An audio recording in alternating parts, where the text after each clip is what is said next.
포기 원인이 아니라 건강 상태가 너무나 망가진 사람, 건강하지 못한 사람, 병난 사람 이런 뜻이거든요.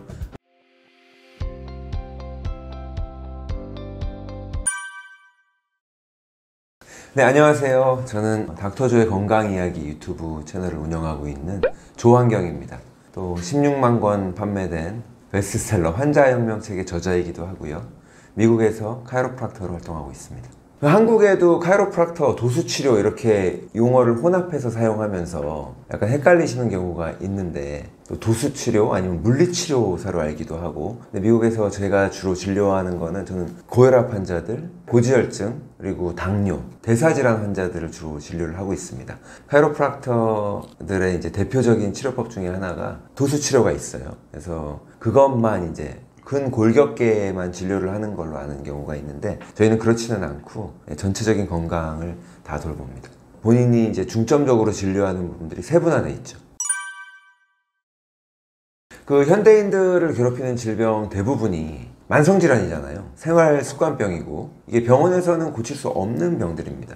병원에서도 고친다고 얘기를 하지 않고요. 의사들은 굉장히 그 표현을 싫어해요. 질병을 관리한다고 얘기하거든요. 당뇨는 혈당을 관리하는 거고, 고혈압이라고 하면 혈압을 관리하는 겁니다. 그래서 그거를 통해서 그 당뇨나 혈압에 나중에 나올 수 있는 무서운 합병증들, 심장마비라든가 뇌졸중이라든가 실명을 한다든가 이러한 합병증이 오지 않도록 최대한 미루거나 예방을 하기 위해서 관리를 하는 것이지 병을 치료하지는 않거든요. 근데 당뇨가 됐든 고혈압이 됐든 생리학적으로 우리 몸이 환경에 의해서 문제가 생긴 증상들이기 때문에 실질적으로 치료가 안 되는 건 아니에요. 병원에서 치료가 안 되는 것 뿐이지, 병원에서는 약물로 혈당을 관리하기 때문에 치료가 안 되는 거고요. 실질적으로는 내가 그 당뇨를 일으켰던 원인, 고혈압을 일으켰던 원인, 이것들을 살펴보고 되돌아보면 얼마든지 치료를 할 수가 있습니다. 치료를 해야 된다고 하는 이유는 혈당을 관리를 했을 때 실질적으로 관리를 한다고 하지만 당을 관리하는 동안에 당뇨는 점점 심해지거든요. 당뇨 환자분들이 처음에는 메포민 같은 약을 처방받아서 먹다가 당연히 누구나 다 약효가 듣지 않기 때문에 글리브라이드 같은 다른 또 약물이 추가가 돼요. 그것도 안 되면 나중에 인슐린이 추가되고, 인슐린이 더 많이 추가되는 이런 상황이 있는데, 당뇨 진단을 받은 이후부터 그 당뇨 환자는 단 한 번도 당뇨가 좋아졌던 적이 없고 지연시키는 것 뿐이고, 그 대부분의 경우 실패를 하기 때문에 나중에는 신장 투석을 하게 되고 이식을 하게 되고 그 모든 당뇨 합병증들을 우리가 보게 되는 거거든요.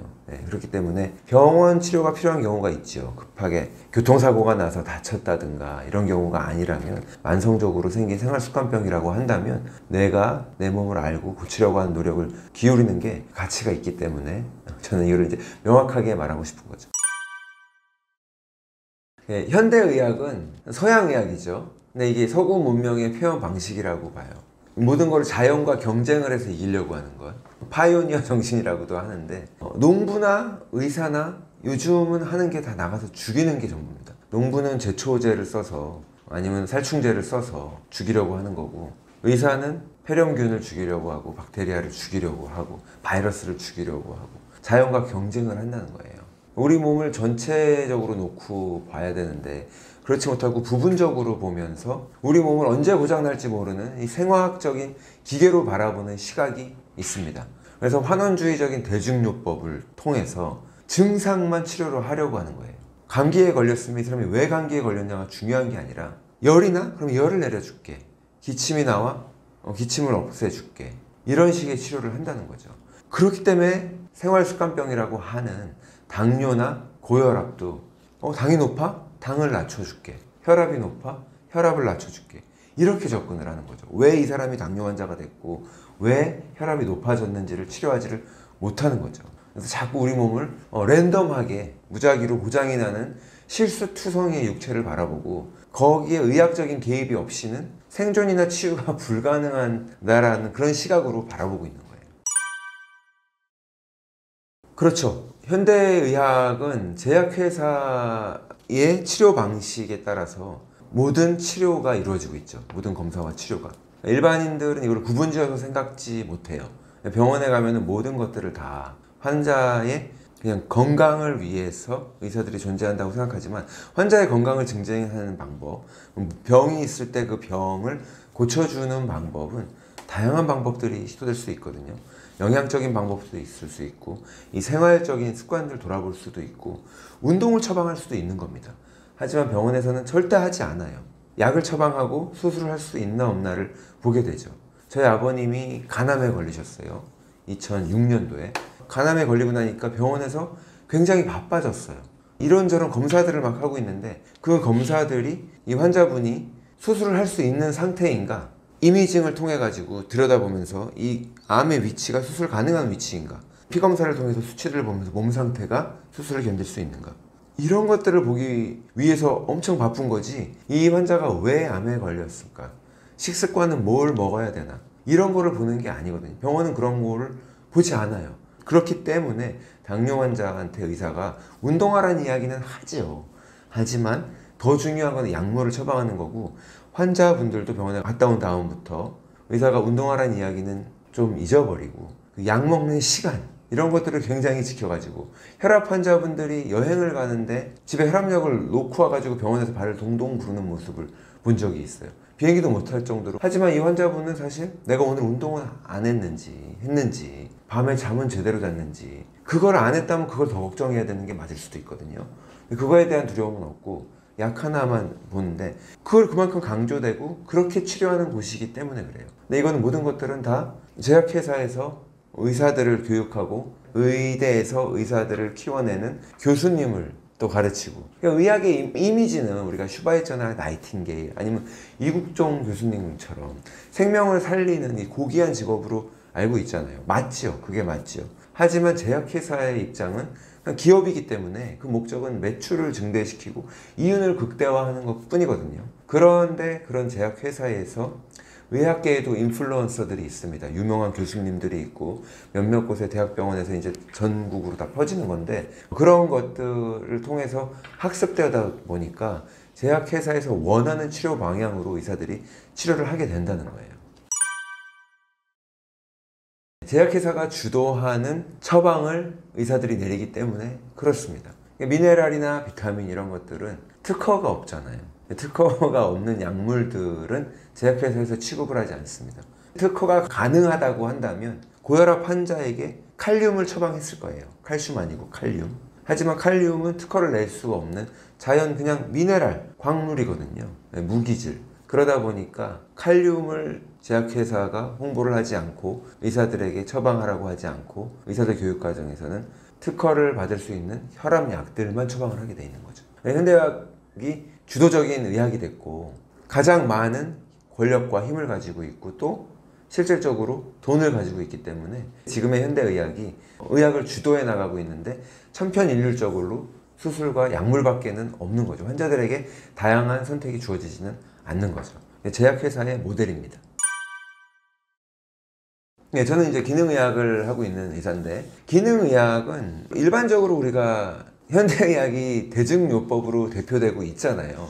의사들이 대증요법을 배워서 트레이닝을 받아서 환자들을 진료하다 보면 여러 가지 한계에 부딪히는 경우가 많아요. 그래서 이제 그것들에 대해서 약간의 회의감이나 좀 더 이게 다가 아닌데 싶어서 더 공부하고 싶어서, 그러면서 기능의학 학회가 미국에서 생겨나기 시작했고, 오랜 시간에 걸쳐서 30년에 걸쳐서 조금씩 발전되고, 지금은 진료에서도 기능의학적인 진료를 하는 병원들이나 선생님들이 많이 생겨났죠. 미국에서도 클리블랜드 의대나 예일대에서도 기능의학을 가르치고 있습니다. 기능의학 예를 들어 드릴게요. 어떤 환자가 왔어요.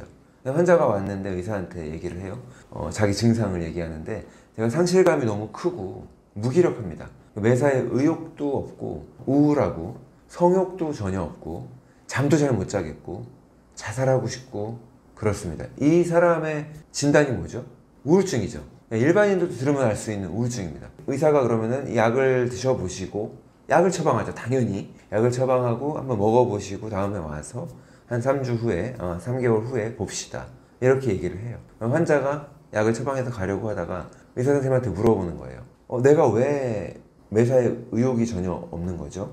의사가 우울증 때문입니다. 내가 왜 잠을 밤에 이렇게 못 자고 있어요? 지금 불면증이 있는데 왜 이런 거예요? 우울증입니다. 왜 자살 충동이 일죠? 우울증입니다. 의사는 지금 환자한테 증상들을 들어가지고 우울증이라는 진단을 내렸는데, 환자가 왜 그러냐고 물어보니까 우울증이 원인이라고 거꾸로 되돌려주는 거예요. 돌고 도는 거예요. 대증요법의 한계입니다. 이 환자분 같은 경우에는 최근에 엄마가 돌아가셨을 수도 있는 거고, 아니면 어린 시절의 트라우마가 해결이 안 될 수도 있는 거고, 하시모토 신드롬이 있어서 갑상선이 문제가 있으면 우울증이 생길 수가 있습니다. 또 역류성 식도염이 심해가지고 위산 억제제를 장복하게 되면 위산이 약해져서 비타민 B12를 흡수를 못해요. 그러면 우울증이 생길 수가 있어요. 아니면 살 탄다고 햇빛을 다 차단하고 이러고 다녔더니 비타민 D가 결핍이 될 수도 있고, 항생제를 복용을 너무 자주 해서 소화기에 염증이 생겨도 우울증이 생길 수 있습니다. 또 아니면 생선을 너무 좋아해서 맨날 회나 내가 스시를 먹고 다녔더니 수은 중독이 돼서 우울증이 생길 수도 있는 거고, 또 반대로 생선을 너무 싫어해서 생선을 절대 안 먹었더니 오메가3가 결핍이 돼도 우울증이 생길 수 있거든요. 탄수화물을 너무 많이 먹어서 당뇨 전 단계도 우울증이 생길 수가 있고, 그래서 병원에서 의사가 어떤 진단을 내려줬다고 해서 그 진단을 내렸다는 거는 그 진단에 맞는 약물, 처방을 할 수 있는 약물이 생겨났다는 거지, 이 환자가 왜 그 증상이 있는지, 왜 당뇨병인지 이거는 알 수가 없다는 거예요. 하지만 진단을 되게 중요시 여기죠. 그건 처방을 위해서 그렇습니다. 그래서 기능의학은 원인의학입니다. 현대의학이 되게 중요시 여기는 올바른 진단도 맞지만 그걸 넘어서서, 진단을 넘어서 그 원인을 찾고자 하는 의학이에요. 혈압약이 싫어서 약 대신에 비타민을, 칼륨을 처방하고 마그네슘을 처방하고 비트를 처방하는 그런 게 아니에요. 비타민 의학은 아니에요. 원인을 알아보고자 하는 접근인 거죠. 일단 식품업계는 건강에 관심이 없어요. 비극적이게도. 그리고 의학계는 사람들이 먹는 식품에 관심이 없거든요. 그래서 먹는 걸로 생긴 병을 가지고 약물을 처방해서 고치려고 하는 이상한 행위가 반복되고 있는 거예요.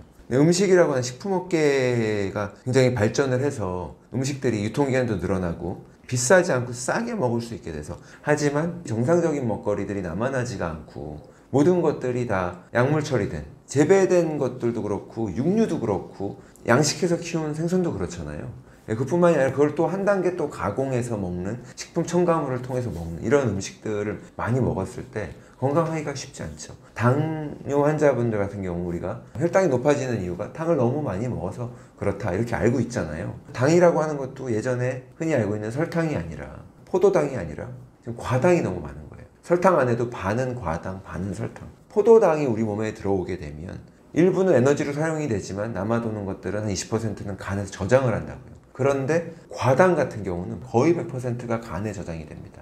지방간이 생기는 거예요. 그리고 거기서 해결이 안 되면은 인슐린이 올라가고 당뇨가 되는 거거든요. 근데 심지어 그 설탕이 반이 포도당이고 반이 과당이라고 그랬는데 설탕도 쓰지 않죠. 액상과당 써요. 가격이 훨씬 싸기 때문에 50분의 1 가격인 하이 프룩토스 콘 시럽, 과당이 가다하게 들어간 액상과당을 쓰기 때문에 더 큰 문제들이 생기는 거죠. 의학 논문의 70% 이상이 제약회사에서 후원하는 논문입니다. 일단 거기서부터 벌써 문제가 있죠. 그리고 의학 논문을 이제 통계 자료나 이런 것들이 올라오는데 의사들이 그걸 잘 모르는 경우가 많아요. 의사들조차도. 일반인들은 당연히 접해보지도 않고 관심도 없지만 의사들도 논문을 근거로 삼아서 거기에 신뢰하는 경향이 있는데, 첫 번째 문제는 제약회사에서 후원한 연구라는 것과, 두 번째는 논문에 나오는 통계를 제대로 보지 않는, 그리고 논문을 다 읽어보는 의사 선생님들도 많지 않아요. 초록이라고 해서 앞에 있는 요약본만 읽어보는데 그 결과만 보는 경우가 많거든요. 예를 들어 통계 자료가 나온다고 하더라도 통계만 갖고도 큰 차이가 있습니다. 의학 통계 중에서 절대 위험 감소라는 게 있고 상대 위험 감소라는 게 있고 또 필요, 치료, 환자 수라는 게 개념이 있어요. 이게 어려운 것 같은데 간단해요. 간단하게 알아볼게요. 프라바스타틴이라고 하는 고지혈증 약물이 있습니다. 처음 이 약물이 FDA에 허가를 받을 때 연구를 제출을 해야 돼요. 이 허가를 받기 위한 근거 논문이 있어야 되니까. 그래서 대조군 실험을 했어요. 1000명씩 해가지고 한쪽 1000명은 약물을 처방을 하고 또 다른 플라시보군에서는 약물을 처방하지 않고, 이렇게 했더니 사망률을 비교했는데 플라시보 대조, 약물을 처방하지 않은 그룹에서는 41명이 죽었고 약물을 처방한 그룹에서는 32명이 죽었어요. 약간의 9명의 차이가 나는 거예요. 그러면 이거는 1000명 중에 9명의 차이가 났기 때문에 절대 위험 감소로 보면은 0.9%의 차이가 나는 거예요. 근데 너무 그러면은 약효가 겨우 0.9%야? 너무 낮은 느낌이 나죠. 근데 우리가 보통 비교를 할 때 그렇게 비교하지 않고 그냥 상대 위험 감소로 비교를 합니다. 상대적인 위험 감소는 말 그대로 32명이랑 41명을 비교한 거예요. 그러면 22% 사망률을 줄일 수 있다, 감소시킬 수 있다, 이런 결과를 도출할 수가 있거든요. 이 숫자들을 보는 거죠. 약물의 효과가 그래서 의미가 있다. 근데 또 다른 숫자는 이제 필요 치료 환자 수가 있어요. 모든 사람들이 약물을 먹어가지고 환자 한 명이 사망할 거를 예방하기 위해서는 111명이 이 약물 치료를 받아야 되는 효과가 있는 거예요. 근데 그 약물을 먹는 111명 중에서는 부작용에 의해서 다른 문제가 생기는 경우가 더 많고, 그렇기 때문에 절대 치료 환자 수 감소율도 보면 굉장히 미미한 거죠. 하지만 대부분의 경우 그 상대 위험 감소가 연구 논문에 많이 사용됩니다. 뭔가를 팔기 위해서 약물뿐만이 아니라 홈쇼핑이 됐든 건강 보조식품이 됐든 주로 이 숫자를 많이 써요. 네. 그쵸. 암 환자분들 같은 경우 치료비가 얼마가 들어요? 비교할 수 있는 게 아니죠. 건강을 우리가 항상 돈의 가치로 본다는 게 좀 웃기긴 한데, 그럼에도 불구하고 사람들이 제대로 된 비교도 못하는 경우가 되게 많거든요. 그리고 요즘 또 유기농이 그렇게 많이 비싸지도 않더라고요. 우리가 생명력이 없는 땅에서 제초제나 살충제를 통해서 농약이 가득 살포된 채소를 먹었을 때 장에서 염증을 일으키는 경우가 많습니다. 땅 토양에 있는 것들을 죽이기 때문에 장에 들어와서도 우리 인간에게도 똑같이 그런 작용을 해요. 그 장에서부터 건강에 문제가 시작되는 게 많은데, 우울증도 올 수도 있는 거고 불면증도 올 수도 있는 거고 당뇨도 심해질 수도 있는 거고, 그것뿐만이 아니라 만성질환으로 발전하는 데 있어서 촉매제 역할을 하는데, 그런 것들을 무시하고 아무거나 먹어도 된다라고 생각하지만 실질적으로는 건강에 미치는 영향이 크다고 보는 거죠. 응급실이 가까이 있다는 거는 좋죠. 응급한 상황이 생겼을 때 도움을 받을 수 있으니까. 근데 그게 전체적으로 모든 병원에 적용되는 건 아니에요. 아프지 않으면 병원에 갈 필요가 없죠. 근데 이 현대의학은 요람에서 무덤까지 전 과정을 병원에서 태어나서 병원에서 죽는 게 정상으로 만들어놨어요. 임신조차도 의학적인 응급 상태로 규정하기 때문에 임산부들이 어떤 정보를 되게 많이 접하고 난 다음에 아무것도 함부로 종합 비타민 먹어도 되나요? 그것도, 하지만 그 임산부가 실질적으로는 편의점에서 뭐 하나 사 먹는 게 훨씬 더 안 좋을 텐데 그거에 대한 생각은 못하고 그런 걱정들을 할 정도로 이제 건강 염려증이 생긴 건데, 어떤 사람이 두 명이 있다고 볼게요. 한 사람은 자기 관리가 되게 철저해서 술, 담배도 안 하고 유기농도 음식으로 먹으려고 노력을 하고 건강하게 먹으려고 하고 소식하고 간헐적 단식도 한다고 치고, 그리고 스트레스 관리도 잘하면서 꾸준한 운동을 통해서 건강을 유지하고 살면서 있는 사람이에요. 근데 이 사람이 정기검진을 안 해요. 자기 건강 너무 관심한다고 할 수 있겠죠. 다른 사람은 회사 생활을 하면서 너무나 스트레스를 많이 받고, 그래서 먹어야 되는 약도 한 문큼 이렇게 혈당도 높고 고지혈증도 있고 혈압도 높고 문제들이 많아가지고 병원 약을 먹으면서 대신 정기검진을 꼬박꼬박 하면서 2년에 한 번씩 내시경도 하고 대장 내시경도 하고 이렇게 해요. 그럼 누가 옳고 누가 그럴까요? 이 정기검진을 꼬박꼬박 하는 사람이 유기농 먹고 운동하면서 정기검진 안 하는 사람을 걱정합니다. 그런 경우가 되게 많아요. 근데 이거는 마치 평소에 자기 실력도 갈고 닦고 숙제도 잘하고 공부도 예습복습도 잘하는데 모의고사를 안 보는 사람을 모의고사 보면서 그때마다 점수가 간당간당해서 헐떡헐떡 걱정하는 사람이 걱정하고 모의고사를 한 번도 안 봐서 어떻게 하는 거랑 다를 바가 없거든요. 정기검진이나 병원에 자주 들락날락 하는 게 건강을 보장해 주는 게 아니라, 병원은 많이 간다고 해서 건강해지는 곳은 아니잖아요. 병원 활용에 있어서 또 병원 방문에 있어서도 남용이 일어날 수가 있는 거죠. 건강한 사람은 병원 안 가는 게 이상한 게 아니라 맞는 거예요. 평생 병원을 안 가본 사람이 너무 드물어서 괴짜처럼 보일지는 모르겠지만 그 사람이 잘못된 건 없는 거죠. 네, 이걸 유전학적 허무주의라고 그럽니다. 유전학적 허무주의가 너무 강한 나머지 우리 집 집안 유전이야, 집안 내력이야 하면서 당뇨병이나 고혈압도 운명처럼 받아들이는 경우가 있어요. 아니 내가 49살의 여름쯤에 당뇨에 걸릴 거야, 사주에 나와 있는 게 아니잖아요. 근데 우리가 유전이라고 하는 건 유전학이 이제 발전이 되면서 DNA 안에 모든 정보가 담겨 있대. 이걸 보고 헷갈리는 거예요. 그리고 실질적으로도 직관적으로도 보죠. 부모님이 곱슬머리면 애가 곱슬머리고, 쌍꺼풀이 있으면 쌍꺼풀이 있고, 키가 크면 크고 작으면 작고, 이걸 보다 보니까 그 절대적으로 나오는 유전 형질을 보고 질병의 유전과도 같다고 헷갈리는 거예요. 근데 이 질병에 관한 유전자는 그 스위치를 켜야만 됩니다. 스위치를 근데 내가 어떻게 켜겠어요? 환경이죠. 먹는 음식. 내가 먹는 음식이나 스트레스, 과도한 스트레스나 이런 것들을 통해서 그 유전적인 스위치가 켜졌을 때 병이 생기는 거지. 유전적으로 조금 취약하다고 할 수는 있겠으나 절대적으로 집안 내력이라고 하기에는 그런 말을 할 수가 없는 게 암 환자가 증가하잖아요. 같은 수로 계속 발병해야죠. 순수하게 유전이라고 한다면. 중국도 마찬가지입니다. 중국이 개방하고 나서 음식들이 풍부해지고 나니까 가공식품들이 풍부해지고 패스트푸드이 늘어나고 나니까 당뇨 환자가 급증을 했지, 중국인들의 유전자에 무슨 이상한 변화가 생겨서 10년, 20년 사이에 당뇨 환자가 폭증을 할 수 있냐고요. 그건 아닌 거죠. 미국의 동부의 나이지리아인들의 고혈압 발병률을 나이지리아 본토에 있는 사람들과 비교한 연구에서도 차이가 나타나요. 나이지리아 본토에 있는 사람들보다 식습관이 다른 미국에 있는 사람들에게서 고혈압이 훨씬 높게 나타나는 거죠. 일본 여성들을 대상으로 한 연구도 있죠. 일본 여성들의 유방암 발병률과 하와이로 이주한 일본 여성들의 유방암 발병률을 비교했더니 하와이에 있는 일본인들의 유방암 발병률이 훨씬 높았던 거예요. 이런 차이가 나타난다는 거죠. 근데 이거는 나쁜 소식이 아니라 좋은 소식인 거죠.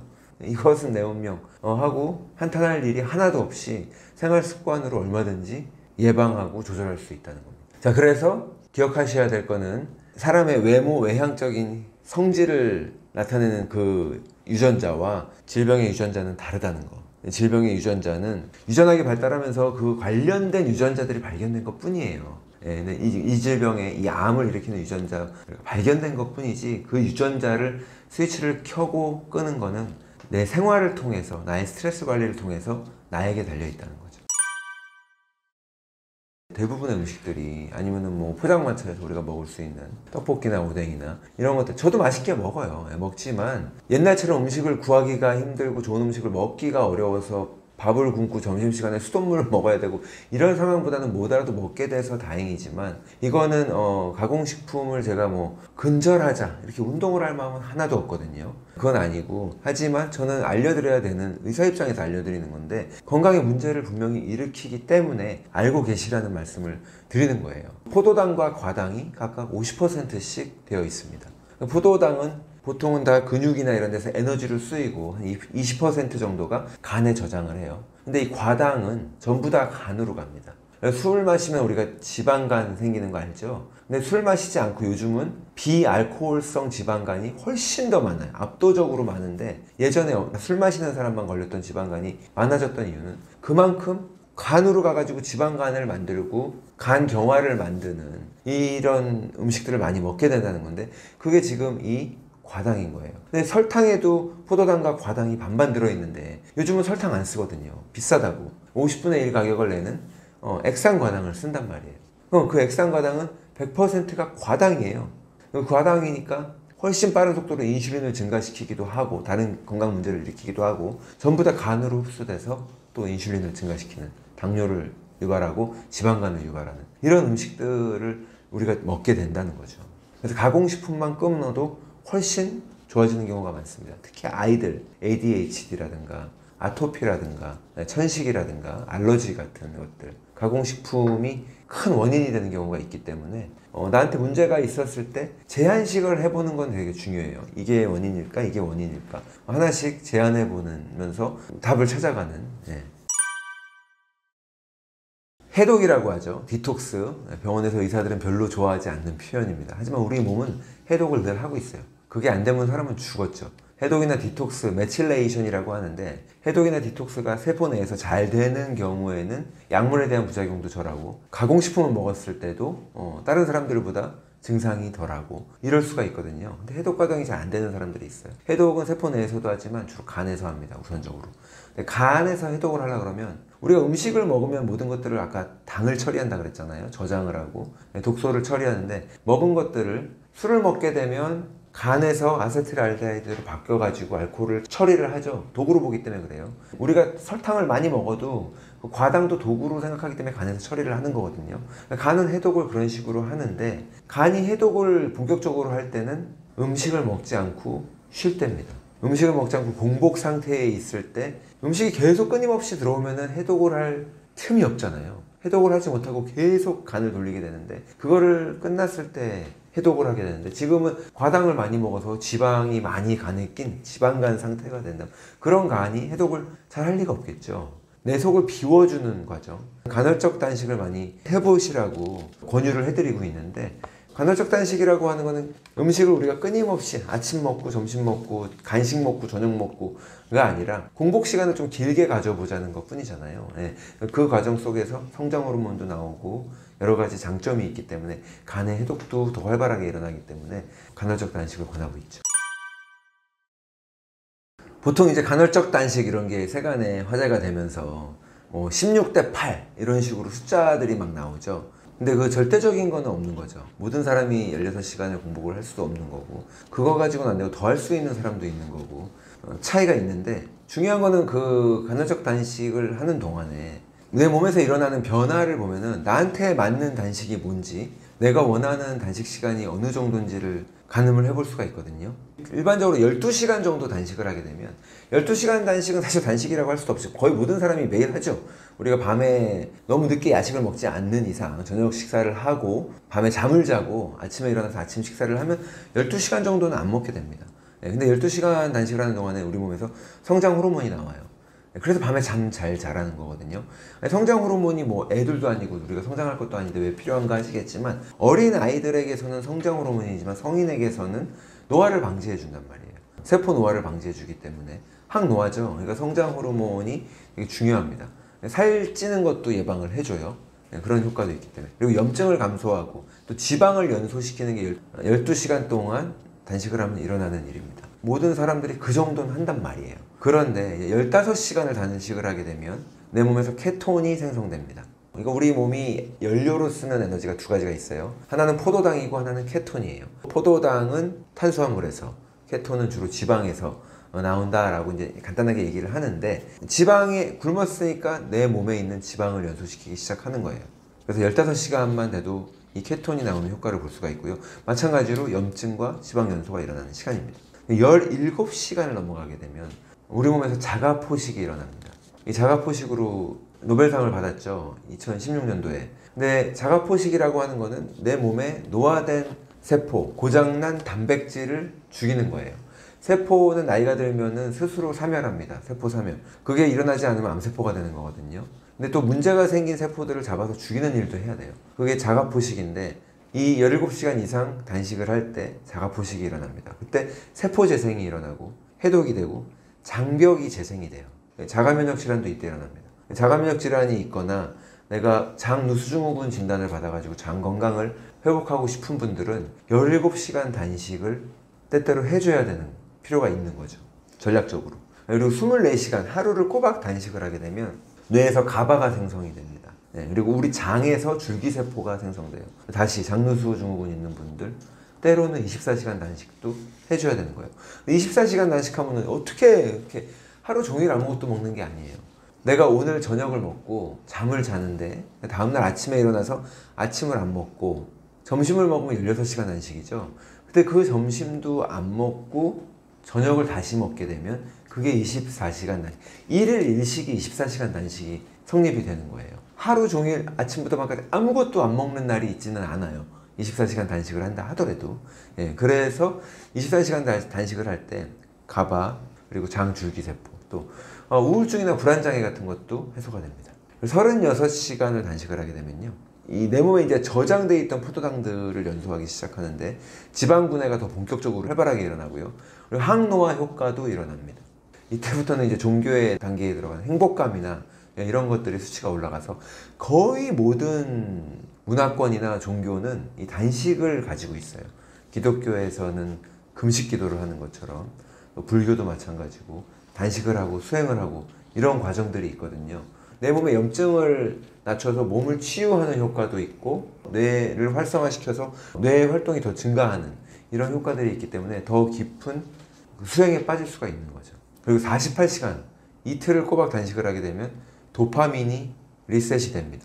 그리고 항산화제가 더 많이 활발하게 나와요. 우리 몸에서. 항산화제는 보통 이렇게 먹는 거라고 생각하는데 먹는 게 나가 아니라 사실 간에서 만드는 게 나죠. 간이 충분히 쉬고 났더니 드디어 항산화제를 더 많이 생성할 수가 있는 거죠. 72시간 단식도 있습니다. 3일이죠. 24시간 하루를 단식했을 때 장에 있는 줄기세포가 나와서 장 점막 치료가 더 잘 된다라고 말씀을 드렸는데 72시간 단식을 하게 되면 근골격계의 줄기세포가 활성화돼요. 내 몸의 근육이나 관절염이나 아픈 것들 이런 것들이 더 낫는 거죠. 면역력이 리셋되고 근골격이 치유가 되고 항노화도 최대화됩니다. 그래서 가끔씩 하면 좋은데 이거 그래 다 좋네. 12시간에 성장 호르몬이 나오고 15시간에 케톤이 나오지만 15시간 되면 이제 성장 호르몬은 멈추고 케톤이 나오는 게 아니라 다 계속 더해지는 거예요. 이 효과들이. 그렇게 따지면 72시간이 최고 좋아 보이니까 처음부터 72시간 할 수 있어요? 못하죠. 당뇨 환자가 하면 돼요? 안 되잖아요. 단식을 이야기하면 가장 걱정하는 게 무슨 소리냐, 나 의사가 병원에서 조금씩 자주 소식하고 자주 먹으라, 하루에 5번 먹으라 그랬는데 그거는 당뇨 약을 먹고 있기 때문에 혈당이 떨어지기 때문에 너무 공복기간을 오래 가져가게 되면 저혈당 쇼크가 올 것 같아서 그거를 예방하기 위한 식단이지 당뇨를 고치는 식단이 아닙니다. 당뇨를 고치는 건 이미 포기한 식단이고 약물로 관리를 할 건데 약물의 부작용 효과가 나오지 않도록 안전을 위해서 하는 처방인 거지 할 수 있는 게 아니에요. 근데 그런 당뇨 환자가 혈당약을 먹고 있는 당뇨 환자가 갑자기 24시간 단식한다? 말려야죠. 그렇죠? 예, 우리가 처음에 마라톤이 좋은 거 알겠는데 처음부터 마라톤 뛸 수 없잖아요. 운동장 2바퀴도 못 뛸 거라고요. 그래서 처음에는 안전하게 12시간 단식. 내가 시간을 세봤더니 남들은 다 한다고 하는 12시간 단식도 안 하고 너무 음식을 자주 먹었네 라고 반성이 된다면 거기서부터 시작해서 단계적으로 늘려가는 게 좋겠죠. 16대 8 처음부터 그걸 지킬 필요도 있는 게 아니라 나한테 맞게 내 라이프 스타일에 맞게 내가 어느 날은 단식을 못했다고 해서 불안감에 쌓이거나 안타까워할 필요도 없죠. 그 다음에 또 하면 되니까. 그리고 어느 날은 가끔씩은 24시간도 해주고 36시간도 해주고 이런 식으로 하면 되겠죠. 근데 저는 평소에는 16시간 단식은 하는 것 같아요. 늘. 그리고 특별한 일이 있어서 아침 조찬 약속이 있거나 주말에 브런치를 먹어야 되는 상황이 아니라고 한다면 평소에 루틴대로는 16시간 단식은 하되 가끔씩 24시간도 해주고 작정하고 나서 36시간도 하는 경우도 있습니다. 네, 그렇습니다. MSG 같은 걸 예를 들어 드릴게요. MSG 식약처에서 허가했죠. 크게 해롭다고 생각하지 않아요, 저도. 하지만 MSG에 민감성을 보이는 사람이 있어요. 모든 정상적인 복숭아에도 알러지가 있는데 MSG에도 민감성을 보이는 사람이 있습니다. 입이 마르기도 하고 잠이 오기도 하고 피부에 문제가 생기기도 하고 그런 사람들만 그런 MSG 안 먹으면 되는 것이냐? 아니요. MSG가 애들 ADHD를 더 심하게 만드는 경우가 있어요. 그리고 아이들 비만이 더 심해지기도 합니다. 그럼 이런 얘기 많이 해요. 그 MSG는 어차피 자연식품에도 다 있는 건데 똑같은 분자 구조인데 무슨 그런 말을 하냐. 그것도 맞아요. 하지만 이 MSG 글루탐산이라고 하는 거는 토마토에도 많고 소고기에도 많아요. 버섯에도 많고. 그래서 버섯 다시다가 있고 소고기 다시다가 있는 거거든요. 토마토로 이탈리안 요리를 이렇게 죽을 내서 먹으면 맛이 있거든요. 뭐든지 우리가 육수를 내서 먹는 건 거기서 나오는 글루탐산의 그 감칠맛 때문에 좋은 거예요. 근데 이 자연적인 글루탐산이라고 하더라도 토마토가 됐든 소고기가 됐든 거기에도 문제를 일으킬 수는 있다는 거죠. 근데 MSG를 근데 내가 이제 식품 첨가물로 먹게 될 때 여기서 조금 먹고 여기서 조금 먹고 하루에 얼마나 먹는지 모르는데 현대인들이 많이 먹게 되는데 문제가 있다는 거죠. 그리고 일반인이 젊고 건강하다면 뭘 먹어도 문제가 되지 않습니다. 네, 저도 먹어요. 음식을 그렇게 가려가지고 편의점에는 절대 안 가고 외식을 절대 안 하고 건강 염려증을 가지고 살고 있지는 않거든요. 하지만 문제는 환자들을 보잖아요. 고칠 병이 있다면 애들 아토피가 알러지가 있는데 과자부터 끊고 라면부터 끊는 게 당연한 거 아니야. 자가면역 질환이 심한 분들은 MSG가 식약처에서 괜찮다는데 뭐냐, 뭘 걱정하냐 라는 말을 할 수 있는 분들이 아닌 거예요. 건강한 사람들이 잘 몰라서 그 말을 하는 거고 나의 건강 문제가 있다면 거기도 둘러봐야 되는 부분인 거예요. 식약처의 대부분의 40%가 넘는 예산이 식품업계로부터 나옵니다. 우리 세금으로 운영하는 게 아니에요. 그런 것도 아셔야 되고 또 ADHD, 아이들 뇌 기능, 뇌 건강을 해치는 것들 네, 당연히 식품 첨가물부터 돌아봐야 됩니다. 그러니까 의약품은 증상을 없애기 위해서 개발이 된 거잖아요. 특정 증상을 목적으로. 그래서 대부분이 다 우리 몸에서 정상적으로 일어나고 있는 생리 활동, 패스웨이라 그러는데 그거를 차단하는 거예요. 그래서 베타 차단제, 칼슘 채널 차단제, 그 약물의 원래 이름은 그렇습니다. 혈압약 이렇게 우리가 부르지만, 또 뭐 역류성 식도염이 심해서 속쓰림이 있는 분들은 위산 억제제를 먹는데 그거는 양성자 펌프 억제제, 이게 억제제예요. 우울증 환자들도 뭐 세로토닌 재흡수, 뭐 억제제 이런 식으로, 그러니까 증상 완화가 목적이기 때문에 생리학적인 패스웨이를 일부만 차단을 하면 그 증상이 안 나타나니까 만들어진 거거든요. 그러다 보니까 필연적으로 부작용이 동반될 수밖에 없는 거죠. 부작용은 영어로 사이드 에펙트예요. 이 약물의 주작용은 이걸로 만들었는데 또 다른 작용들도 연쇄적으로 몇 가지가 나타날 수밖에 없는, 그 중에 일부는 사소해서 우리가 부작용이 나타나도 그냥 넘어가지만, 일부 이제 우리가 안 좋게 나타나는 거를 갖다가 병원에서 부작용입니다 라고 얘기를 해주니까, 아, 부작용은 무조건 나쁜 거구나 라고 생각을 하는데, 실질적으로 정상적인 우리 몸의 생리활동을 막아서기 때문에 나타나는 다양한 증상들이 있는 것 뿐이거든요. 영양제라고 하는 거는 그냥 어떤 특정 영양소일 뿐이에요. 음식을 통해서 섭취하는 게 마땅한 것들인데, 현대인들의 식습관이나 이런 것들로 인해서 충분히 섭취하지 못하기 때문에, 또는 기능적으로 고용량으로 처방했을 때 특별한 효과나 약효가 나타나기 때문에 권장해 볼 수 있는 그거거든요. 자연적으로 발생하는 비타민이나 미네랄 이런 것들은 특허를 받을 수가 없는 거죠. 그래서 그 약물과 영양제의 가장 큰 차이는 특허가 있느냐 없느냐의 차이가 가장 큽니다. 그리고 내 몸속에 들어가서 원래 하던 일들 중에 영양소가 이런 일을 하네 하면서, 예를 들면 비트가 산화질소를 생성해서 혈관을 확장하네.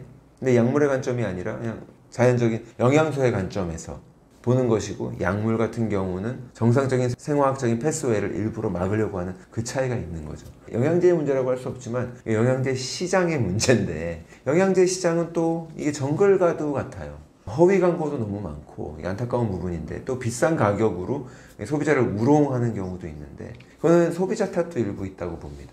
광고에 현혹돼서 소비를 하는 게 잘못된 거죠. 광고를 보고 반응을 하는 거거든요. 그리고 게으르기 때문에 병원에 가서 내 건강 문제를 다 내어 맡기는 거랑 약간 일맥상통하는 부분이 있어요. 그런 부분들을 저는 좀 개선이 되면, 소비자의 수준이 올라가면 좋겠다, 이런 생각을 갖고 있습니다. 당뇨에 뭐가 좋다, 크로미움이 당을 낮춰준다, 이런 거에를 현혹되면 이거를 이제 약으로 여기기 시작하거든요. 당뇨약 대신에 그 약. 당뇨약은 부작용이 많대, 약을 계속 먹으면 안 좋을 것 같다는 막연한 생각에, 당뇨를 낮추려면 제일 좋은 게 뭐예요? 음식을 그만 먹어주면 되는 거잖아요. 간헐적 단식을, 식사 시간을 조절을 하든 소식을 하든 당질을 제한을 하는 당질 제한식을 하든 이런 식으로 먹는 걸 조절을 하면 되는 건데, 그걸 떠나서 내 식습관이나 스트레스 받는 생활 습관은 바뀌지 않는 상태에서 약은 왠지 괜히 싫고, 그랬더니 뭐 크로미움이 좋대, 아니면 갈릭이 좋대, 마늘이죠, 이런 게 좋대, 이런 거에 혹하게 되면 이제 약 대신 보충제, 영양제를 사는 꼴이 되는 거거든요. 그거는 올바른 접근이 아니죠. 만약에 혈당이 그렇게 중요하다고 한다면은 그냥 당뇨약을 먹고 있으면 되는 거예요. 내가 그렇게 하려고 한다면. 혈당에 문제가 생기는 당뇨의 원인은 인슐린 저항성이 원인인데, 인슐린 저항성을 되돌릴 생각을 하지 않고 혈당만 낮추면 만사형통이다, 그러면은 당뇨약이 최고입니다. 그거는 현대의학적인 접근 방법이에요. 그런 목적이라면 병원에서 처방한 약이 제일 나은 거죠. 우리는 현대의학적인 관점에서 봤을 때 어떤 약물이 들어오면 항생제가 있고 이렇게 맞춤형으로 되어 있다 보니까 그 병균체에 집중을 하게 돼요. 그리고 감기 같은 거, 여러분 이 사람이 비말 감염을 통해 전파가 된다고 하니, 하지만 이 사람 침이 내 입에 튀겼다 그래서, 이 사람이 내 얼굴에다 재채기를 했다 그래서 내가 감염될 확률은 3%도 안 된단 말이에요. 물론 3%도 크지만, 억울하지만 우리는 스치면 한 방이라는 개념이 있어요, 바이러스가. 그렇죠. 근데 하지만 겨울철 내내 여러분들은 감기 바이러스를 달고 삽니다. 인후도 여기 코 뒤에 점막에 다 다닥다닥 붙어 있어요. 하지만 우리 몸이 면역 체계가 충분히 그걸 억제하고 있는 거죠. 근데 그 환경이 깨졌을 때, 피곤할 때, 그때 몸살이 나고 감기가 걸리고 독감이 생기는 거거든요. 대상포진 마찬가지예요. 대상포진은 어릴 때 수두 바이러스가 잠복해 있다가 나타난다고 알고 있잖아요. 잠복해 있다가 언제 나타나요? 피곤할 때잖아요. 여행 갔다 와서 몸이 너무 피곤해, 너무너무 즐거워, 크루즈 여행을 갔다 왔는데 너무 재밌었어요. 밤새도록 잠도 안 자고 밤에 파티하고 그러고 났더니 너무너무 즐거웠지만 집에 와서 대상포진 아니면 몸살, 둘 중에 하나란 말이에요. 감기, 독감 이런 게 생기는 거죠. 우리 몸의 면역력이 떨어졌을 때 항상 이사 끝내놓고 기말고사 끝내놓고 그때 몸에 문제가 생기잖아요. 내 몸의 면역력이 문제인 거죠. 암 환자분들도 마찬가지죠. 암세포가 뭐 한 번 들어와서 스치면은 생기는 거예요. 그게 아니죠. 암세포는 늘 우리 몸에서 만들어지고 있는데 항상 면역력이 잘 억누르고 있지만 장기화 되었을 때 어떤 큰 사건으로 인해서 면역력이 바닥이 됐을 때 그때 기회를 타서 커지는 거잖아요. 그런 거기 때문에 내 몸의 환경이 내 몸의 면역력이 먼저고 위생 상태가 먼저고 영양 상태가 먼저입니다. 스페니시 플루가 한참 1차 대전 때 전 세계를 휩쓸어서 그 전쟁 상태에서 포로 수용소에 열악한 상황, 군대에 열악한 상황, 위생 상태가 엉망이고 영양 상태가 엉망이고 전쟁으로 인해서 스트레스로 인해서 즐거움이 없는 상태에서 모두의 면역력이 떨어져 있을 때 그때 그런 똑같은 바이러스도 훨씬 더 무섭게 작용을 할 수 있는 거거든요. 한 명 한 명의 개체가 예전부터 더 건강해졌단 말이에요. 영양 상태가 좋아지고 우리 젊은이들이 더 키가 큰 것처럼 우리의 몸 상태가 훨씬 더 중요합니다. 네, 이런 연구가 있어요. 하루에 수면 시간이 5시간 미만이면 사망률이 15% 증가합니다. 아니 무슨 소리냐, 정주영 회장 4시간씩만 자고도 큰 기업을 일궜는데 라고 말씀하시고 싶으실 수 있겠지만 누구나 정주영 회장이 아니잖아요.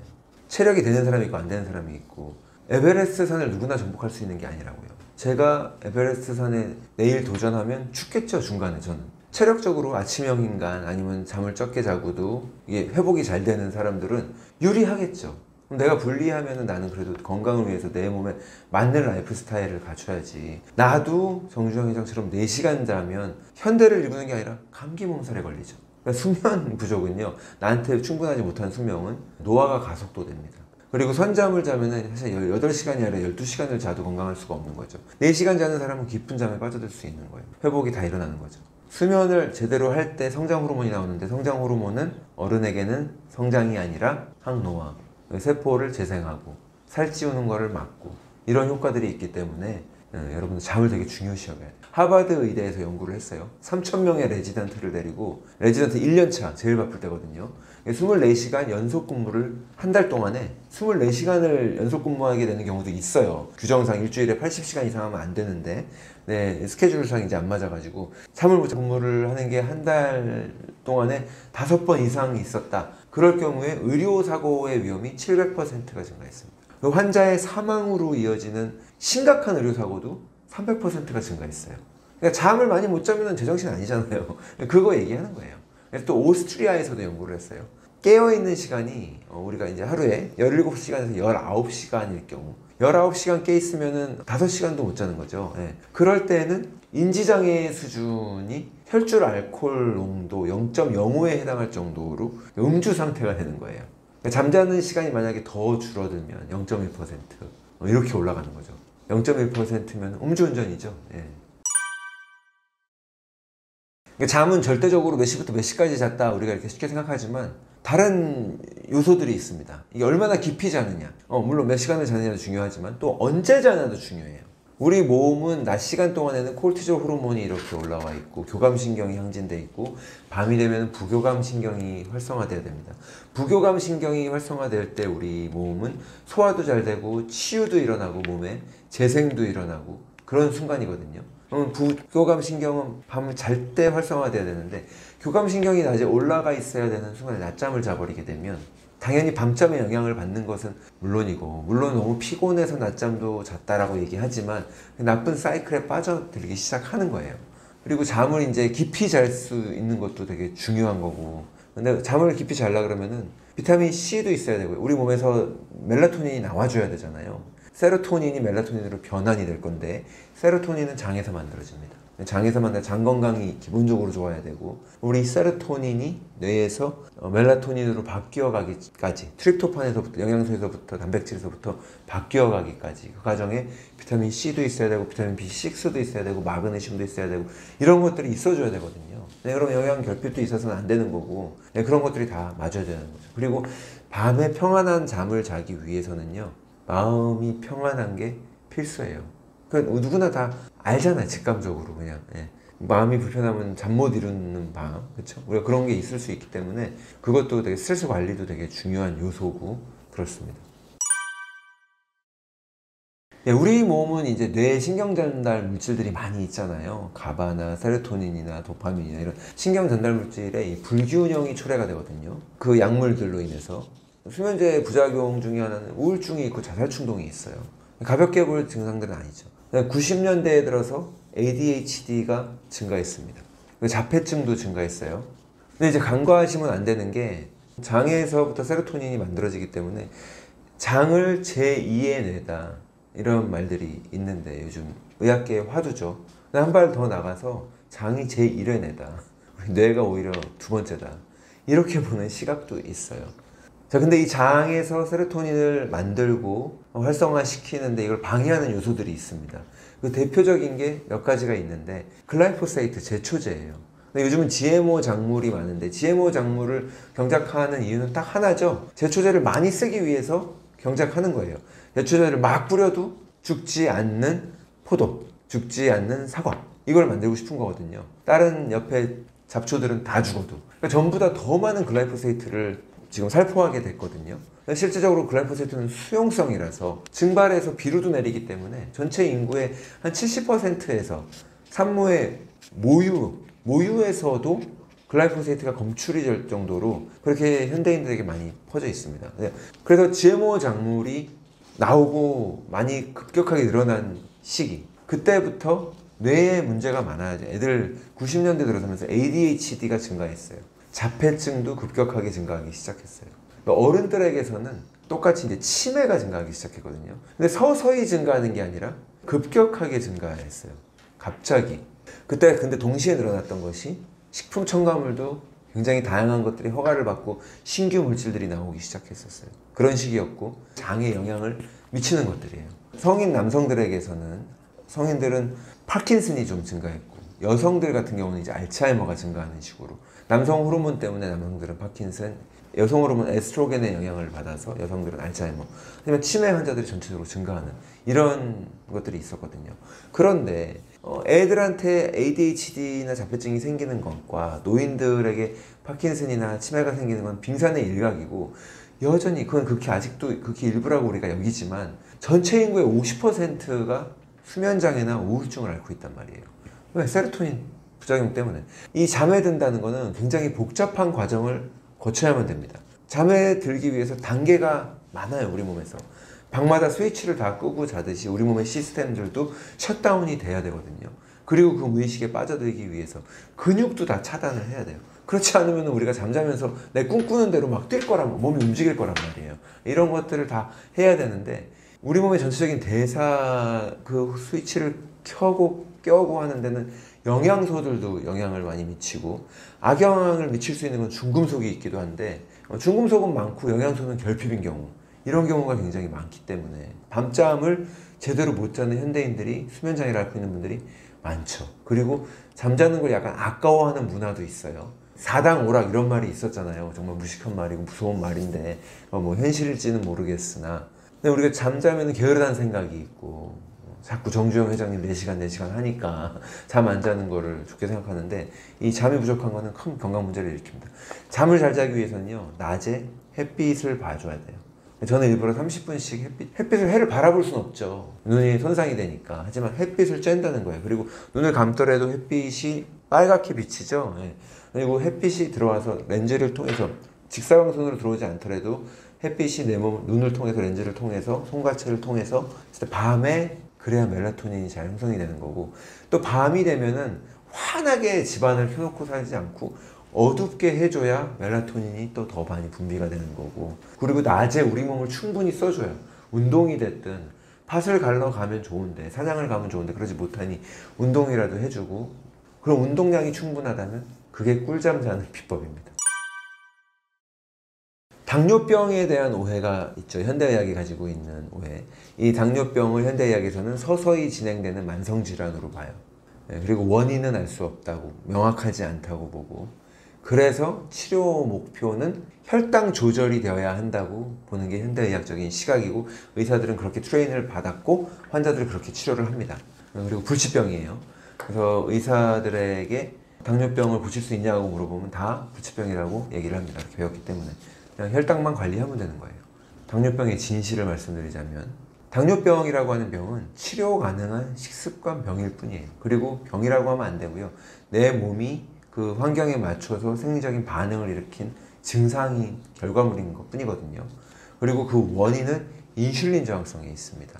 당뇨병을 병원에서는 이제 약물로 당을 관리하는 게 목표이기 때문에 치료는 목표가 아니에요. 그래서 처음에는 당뇨 환자들이 메포민 같은 약물을 처방해서 먹게 됩니다. 그 다음에 약효가 100% 안 됐기 때문에 좀 있으면은 약을 추가를 해야 돼요. 글리브라이드 같은 또 약물이 추가가 되고, 그래도 안 되기 때문에 시간이 가면 인슐린을 처방하고 인슐린을 더 많이 증가하고, 여기까지 가는 시간이 사람마다 좀 다를 뿐이고, 식습관도 좀 조절도 하고 운동도 해서 좀 관리를 하는 분과 그렇지 않은 분이 속도가 당연히 다르겠죠. 근데 이 기간을 최대한 늘려보려고 하는 게 현대의학적인 접근이에요.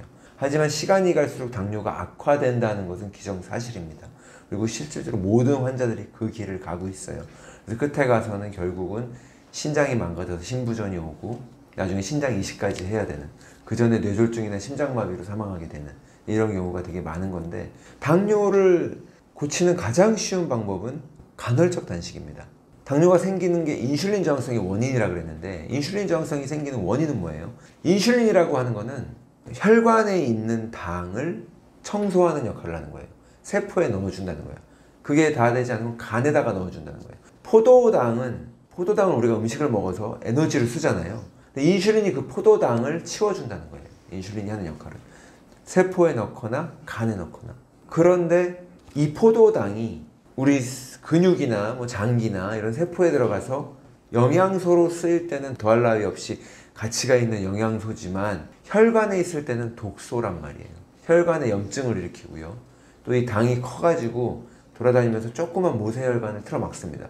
모세혈관은 적혈구 하나가 들락날락할 정도의 작은 좁은 공간인데, 당은 커서 거기에 껴요.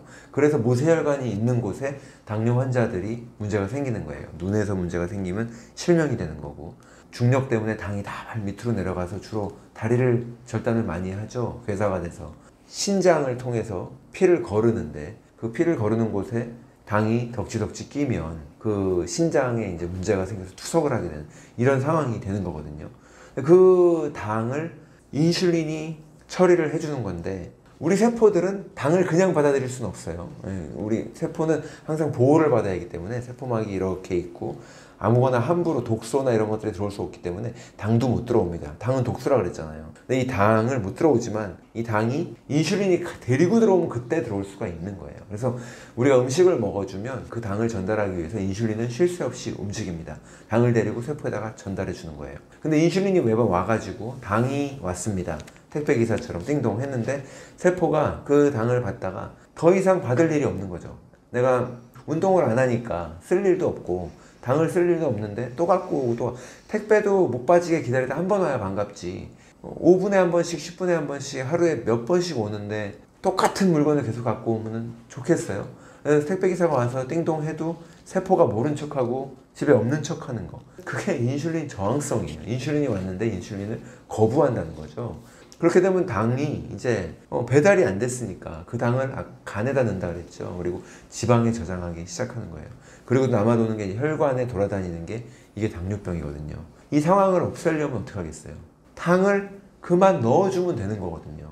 그러니까 소식을 해야 되고, 같은 걸 먹는다고 하더라도 당 수치가 너무 높은 음식들을 먹으면 인슐린이 쏟아져 나오니까, 그렇지 않은 음식, 채소를 먹는 것과 과일을 주스로 내서 먹는 거는 천지 차이죠. 과일 주스는 콜라랑 다를 바가 없는 그냥 설탕물 덩어리거든요. 당뇨 환자들에게는 치명적이죠. 사과 갈아 먹고 이러면 안 되거든요.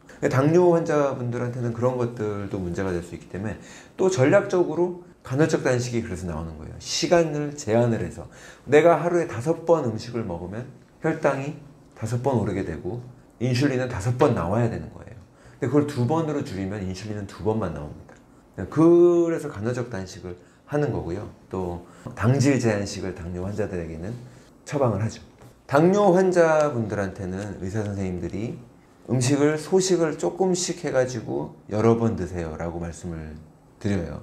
그 이유는 당뇨 약 때문에 저혈당 쇼크가 올까봐 그러는 거거든요.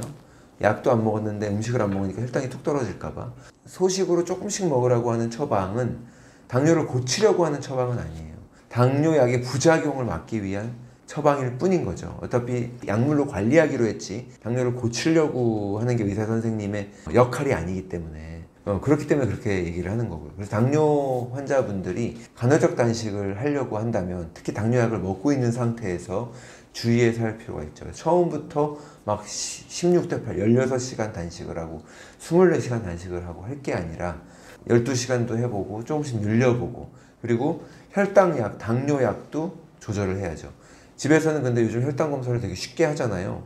간이 검사기가 있어서 나의 혈당을 검사해가면서 하는 게 훨씬 안전하겠죠. 그리고 간헐적 단식을 하고 당질만 제한하면 한 이틀만 해도 혈당은 정상으로 나옵니다.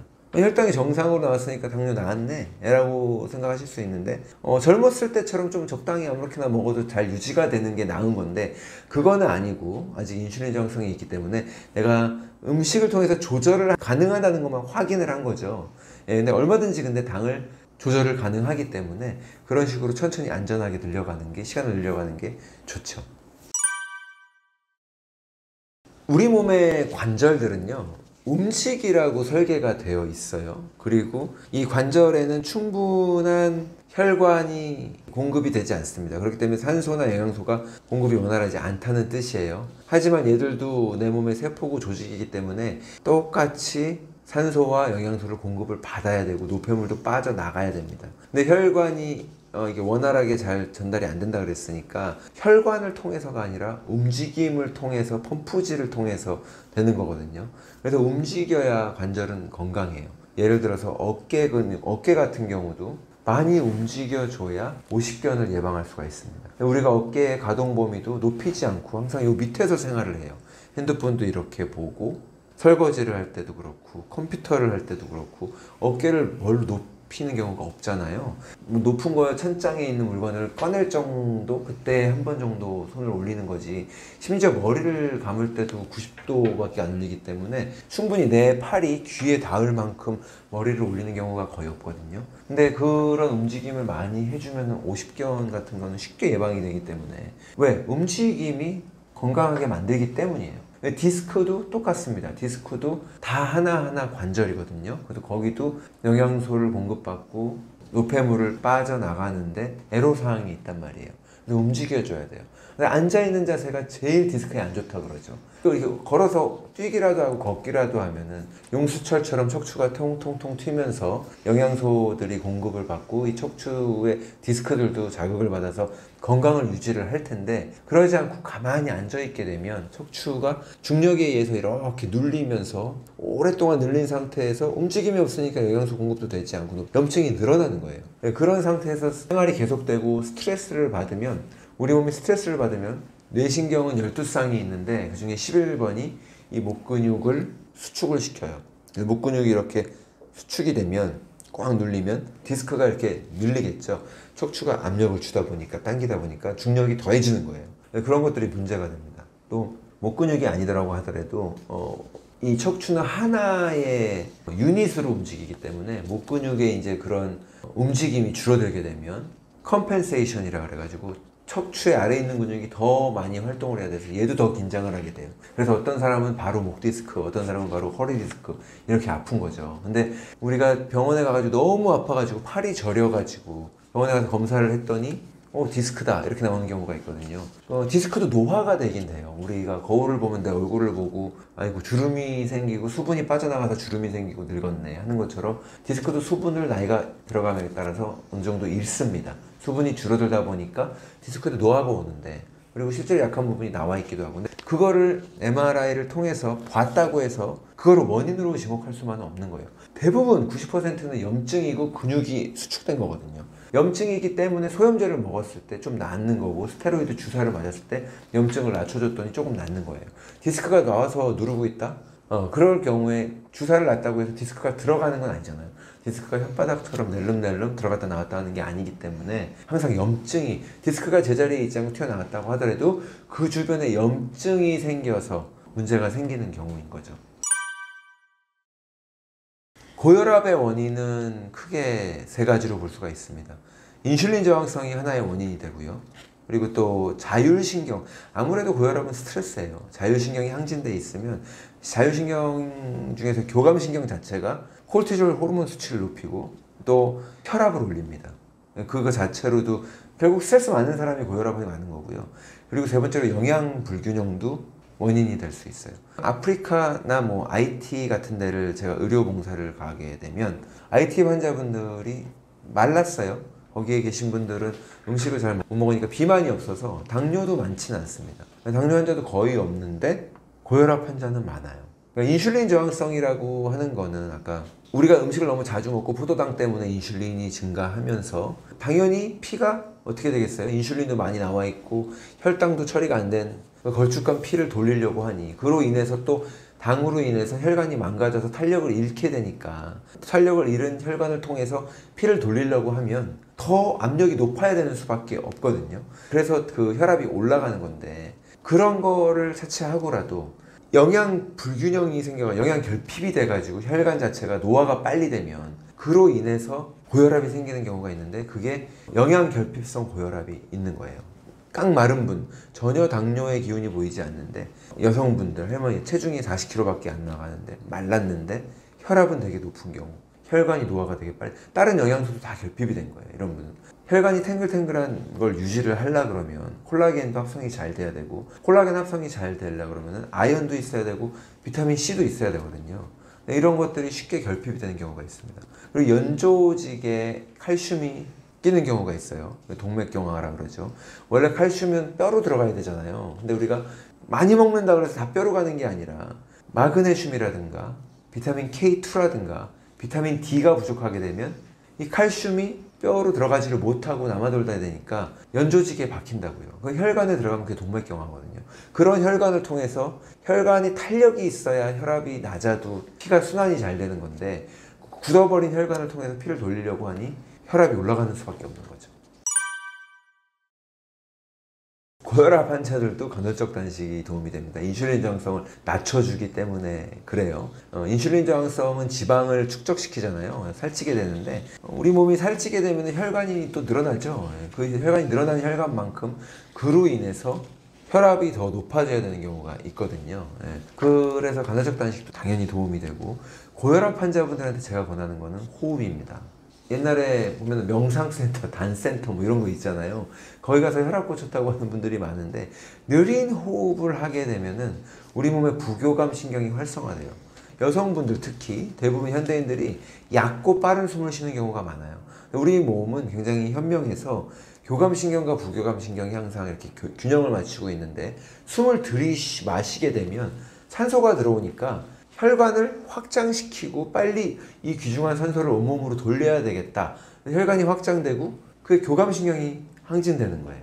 근데 숨을 내쉴 때에는 몸속에서 이산화탄소가 빠져나가니까 굳이 에너지 낭비를 하면서 심장이 빨리 돌아갈 필요가 없는 거죠. 이때는 에너지를 아껴라. 그래가지고 부교감신경이 활성화됩니다. 그거를 반복을 하는 거예요. 근데 우리는 숨을 내쉬고 마시잖아요. 근데 이 짧은 날숨을 쉬게 되면 교감신경이 올라갔다 또 부교감신경이 활성화됐다 이게 반복이 되는데 짧은 날숨을 쉬면은 교감신경이 훨씬 더 항진이 된다는 거예요. 숨을 느리게 쉬면은 거꾸로 부교감신경이 항진이 됩니다. 그러면은 숨을 들이마실 때는 교감신경, 내쉴 때는 부교감신경이면 숨을 1초 동안만 빨리 들이마시고 10초 동안 내쉬고 이렇게 쉬면 좋겠네 이렇게 생각하실 수 있는데 그럴 필요 없이 그냥 5초씩 쉬면 돼요. 숨은 우리가 잠자는 동안에도 의식하지 않고도 내가 모르는 사이에도 쉬고 있기 때문에 어느 정도 자율신경적인 면도 있지만 원하면 멈출 수 있잖아요. 심장처럼 내가 원한다고 일시적으로 멈출 수 있는 이런 자율신경이 아니라 호흡을 내가 멈출 수 있고 속도도 조절할 수가 있기 때문에 우리 몸은 연습을 하다 보면 그게 고착화되고 습관이 되고 자연스럽게 바뀔 수가 있거든요. 숨을 얕게 쉬는 분들도 일부러 숨을 천천히 쉬다 보면 나중에는 의식하지 않아도 숨이 느려지는, 호흡이 느려지는 이런 효과가 나타나게 되는데 그 과정을 일부러 처음에는 겪어야만 되는 거죠. 그래서 호흡을 늦게 하게 되면 혈압이 낮아집니다. 이거는 당장 테스트해 보실 수가 있어요. 집에 혈압계 있는 분들이 많으시잖아요. 혈압을 재보고 숨을 천천히 느리게 쉬는 호흡을 앉아서든 누워서든 하시고 다시 혈압을 재면 보통 10 정도는 떨어집니다. 그것도 굉장히 좋은 방법 중에 하나고, 이 칼륨이랑 마그네슘, 영양소적으로 칼륨이 혈압을 떨어뜨린다고 하는 연구가 굉장히 많고요. 우리 내 몸의 근육이 이제 수축하고 이완하기 위해서는 칼슘과 마그네슘의 균형이 있어야 되잖아요. 그래서 칼륨도 역할을 해요. 그래서 칼슘 말고 칼륨, 그래서 칼륨과 마그네슘을 복용해 주는 것도 혈압을 떨어뜨리는 데 도움이 되고, 칼륨 같은 경우는 만약에 칼륨이 특허를 받을 수만 있었다면 지금 의사들이 칼륨을 처방하고 있었을 거예요. 그럴 정도로 효과가 있기 때문에, 칼륨을 근데 이제 처방하는 양이 좀 어느 정도 있기 때문에 칼륨도 도움이 되고, 비트도 도움이 됩니다. 비트는 산화질소가 되게 풍부한데, 산화질소는 혈관을 확장시켜요. 그래서 혈관을 확장하는 약물도 고혈압 치료제 중에 하나인데, 비트를 먹어주는 것도 도움이 됩니다. 현대인들이 소화기 질환이 진짜 많습니다. 역류성 식도염이 특히 많아요. 근데 역류성항 식도염은 병원에서 보통 제산제를 처방하거나 위산 억제제를 처방하죠. 산이 너무 많아서 역류됐다고 생각을 하잖아요. 이름상 느낌도 그렇고. 그런데 역류성 식도염 환자들은 위산이 약한 것이 원인입니다. 위산이 충분히 강하면 조금만 위산이 나와도 음식물을 소화시킬 수가 있는데, 위산이 묽다 보니까, 진하지 않고 묽다 보니까 소화가 안 될 것 같으니 위산을 더 많이 내보내는 거거든요. 원래 음식물이 우리 위에 들어가면 위에 근육이 괄약근들이 딱딱 막죠. 식도를 막고, 그리고 또 밑으로 십이지장으로 넘어가는 곳을 막아가지고 위 안에서 꼭 조인 상태에서 주물주물 하면서 위산을 내보내서 음식물들을 녹이고 소화를 시작을 하는 건데, 위산을 자꾸 짜내려고 더 짜내다 보니까 위에 기운도 빠져가지고 식도를 막고 있는 괄약근이 벌어지는 거예요. 그곳으로 위산은 평소보다 많이 나와 있는 위산이 역류하니까 식도 있는 부분이 아픈 거죠. 그래서 우리가 역류성 식도염을 느낄 때 아픈 거는 위가 아니라 역류성 식도염, 식도가 아픈 거거든요. 근데 식도는 여기만 있는 게 아니라 여기서부터 심장, 폐를 다 지나서 횡격막도 지나서 위가 있는 부분, 여기까지가 식도잖아요. 그러니까 이 아랫부분, 위가 있는 부분과 맞닿아 있는 부분에 그 부분이 아픈 거거든요. 역류성 식도염의 원인은 위산이 약했던 것이 원인이다. 그럼 위산이 왜 약하냐 도대체? 누구는 약하고 왜 누구는 안 약하냐? 위산은 염산입니다. 염산은 화학기호로 HCl이에요. 이게 수소랑 염화물을 합친 거죠. HCl. 이 HCl을 만들려면 수소는 H2O, 물에서 옵니다. 물에서 우리가 받을 수가 있어요. 근데 물은 충분하죠.